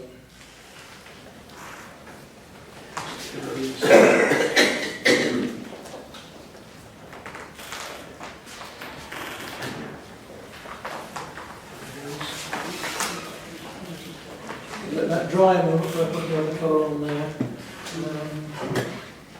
Many times, various grays.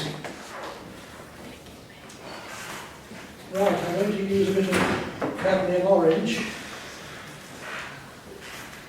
Fill yellow, cadmium orange and white.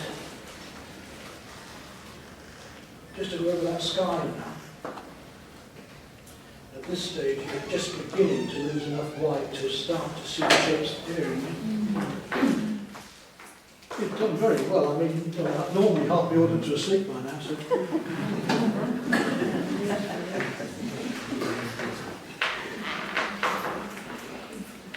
But say, you keep asking questions, but if you've got something, just whether it's relevant to this or something else that you want to.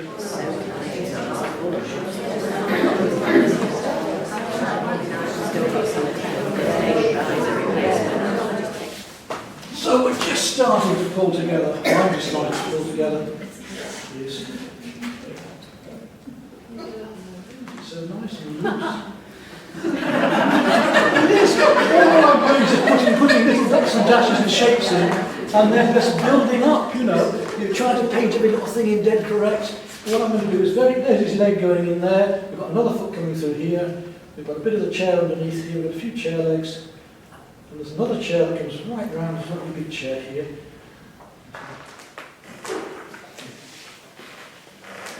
It takes away the stress of painting, I tell you that. It's just nice just to be loose. I always think of oil paint as being like strawberries and cream. Where are you going? Go back in.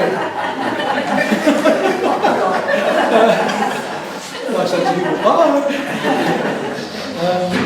it's like strawberries and cream, you pour lovely cream over strawberries, and I think oil paint is so lovely and tactile and gungy, Mind you have to watch your fingers with oils. I mean, my hands crack up with oil paint, and so people say, well, why don't you use those artisan water-based ones? I don't like them. To me, they mix like mud.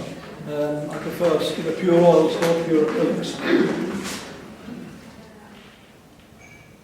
It looks very complicated. Another very good way to do complicated backgrounds, if you prime your canvas black, as I did with that one, you can work up layers of acrylic like this, one thing over another, from your darks to your lights. So if you want to do a daisy scene or a meadow scene or whatever, then having a dark canvas and working up from your darks to your lights using thin brush strokes, and again, the rake brushes are very useful for that, because they give you all those fine lines and grasses. I haven't got it with me today, but there's a badger scene I did recently in Rigsby Wood, and I wanted with all the bluebells and everything, but I wanted really strong, vibrant colour, because you see so many horrible chocolate box bluebells.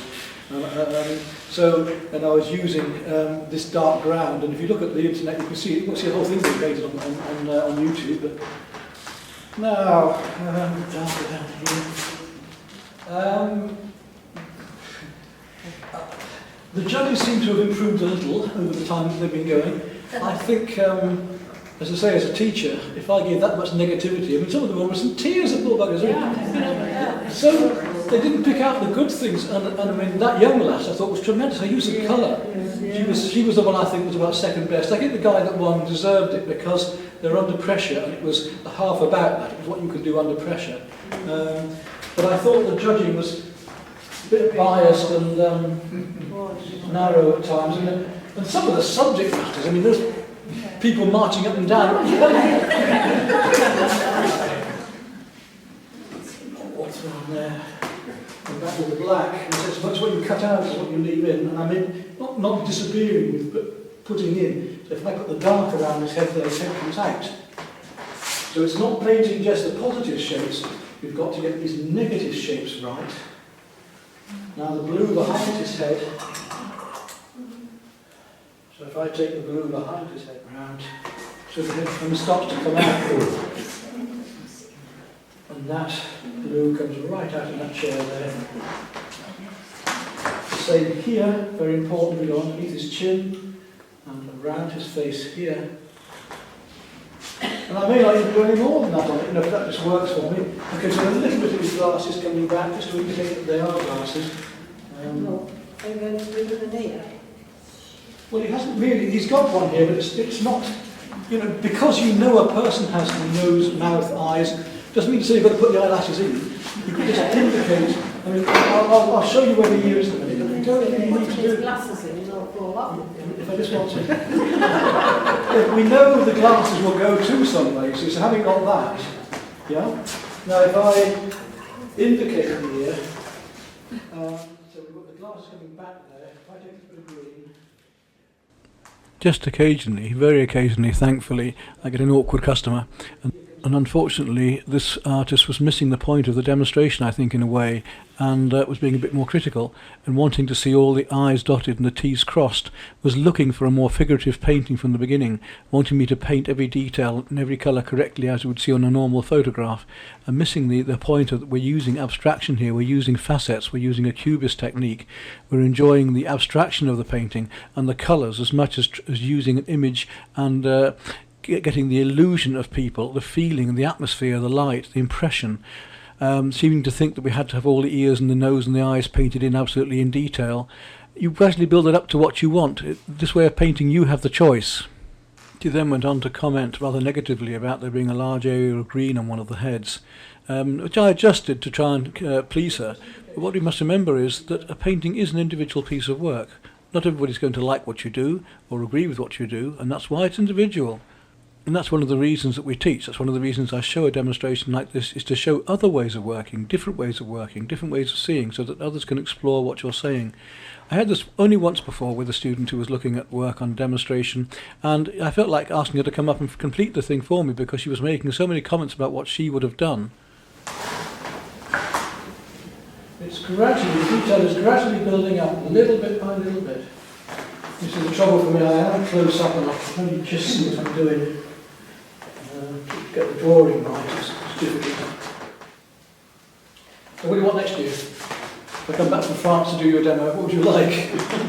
Something, I try always to do something completely different that you might not have seen before. Then you've got a choice to try something, rather than do the same old stuff that people... But I like this flatness as well. I am playing abstract shapes. If I wanted to paint a portrait, I can do it. If I want to paint a realistic portrait, I can do it. So one of the purposes of me doing this is to deliberately pick out the patterns and abstract. So it may be that I want, a flatter, although coming down here I could put more toning in. But I don't want to start turning it into a directly figurative painting and taking away from what it actually... Otherwise I started changing other things. Is that a bit better? Yeah, that's a bit... Just gives it a bit more warmth rather than being too green. Yeah. Because this has pushed it so far the other direction. There's one way, there's one the other. You can see. In fact, on this one, it's quite a bit darker just here, which is quite nice. And that is another problem with drawing. I remember doing a portrait when I was doing a portrait by request again, a portrait demonstration of pastels at Mablethorpe Library. And of course, I'm working like this, so I'm drawing in perspective. So the head actually was, until I got round to it, oh God. Yes, but I'd like to get more texture. I might well take a sponge on areas like that, for instance. I'm going to do a little bit now, just for the hell of it. It wants, I think, more happening around here, so that's what we can do there. I'd like to get things like that going on, a bit more texture. Just not too much, I don't overdo it, but just start to get some light coming in, there's some gravel and stuff coming in like that. You know, small things you can do as well. You've got all this happening down here. I did a little to the roller, but I want to take that further. Fine. Bringing it, bringing it. Well, I can bring it up to as much detail as I want. But you can see there when I stop. But yes, I want to bring out simpler shapes of the colour a bit more with the bigger brushes, and I'd like to go back into the rollers in certain places. Yeah. But unfortunately, we've lost half our audience now. Well, they have to go at a certain time for obvious different reasons. That's all right. When you turn around and find there's about 3 left.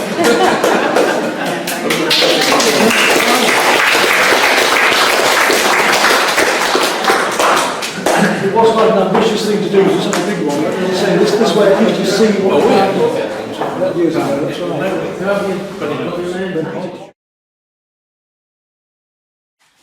Well, I've got this demonstration piece back now at home, and I need a bit of motivation to get into it again. Obviously it needs working on. It was good just to show the way of working, but if I want to make it much stronger now, I'm going to have to really hit it hard and loosen up with some clean colours again. So let's have a go at that. Okay, I'm going to start off working on the sky here, try and make some nice clean new colour. I think what I'm going to do first is make some very light cadmium orange, which is what I was trying to do yesterday and didn't quite succeed in. Now, start working on the rest. Up here. Let's see if I can get back into it. Sort of lost motivation a bit after yesterday.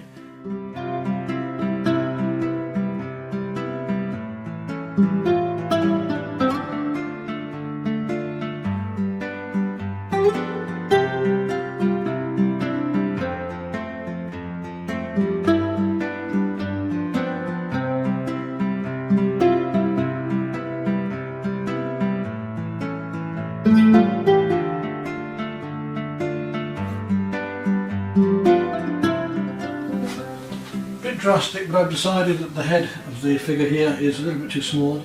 I want it to be slightly higher than her, so I've totally repainted that bit and it's working into it now.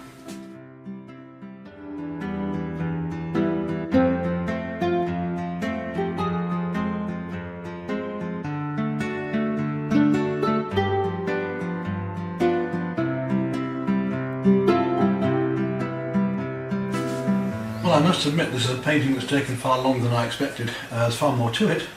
I took on quite a challenge when I decided to do this for a demo.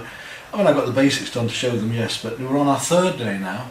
We've done the demo day, which was 2¼ hours I spent on it. And then now the 2nd day, and I spent several hours yesterday. And now I'm going to spend some of this morning to see how far I can get with it to finish it off.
And so the final piece. But let's go back to the end of the demonstration.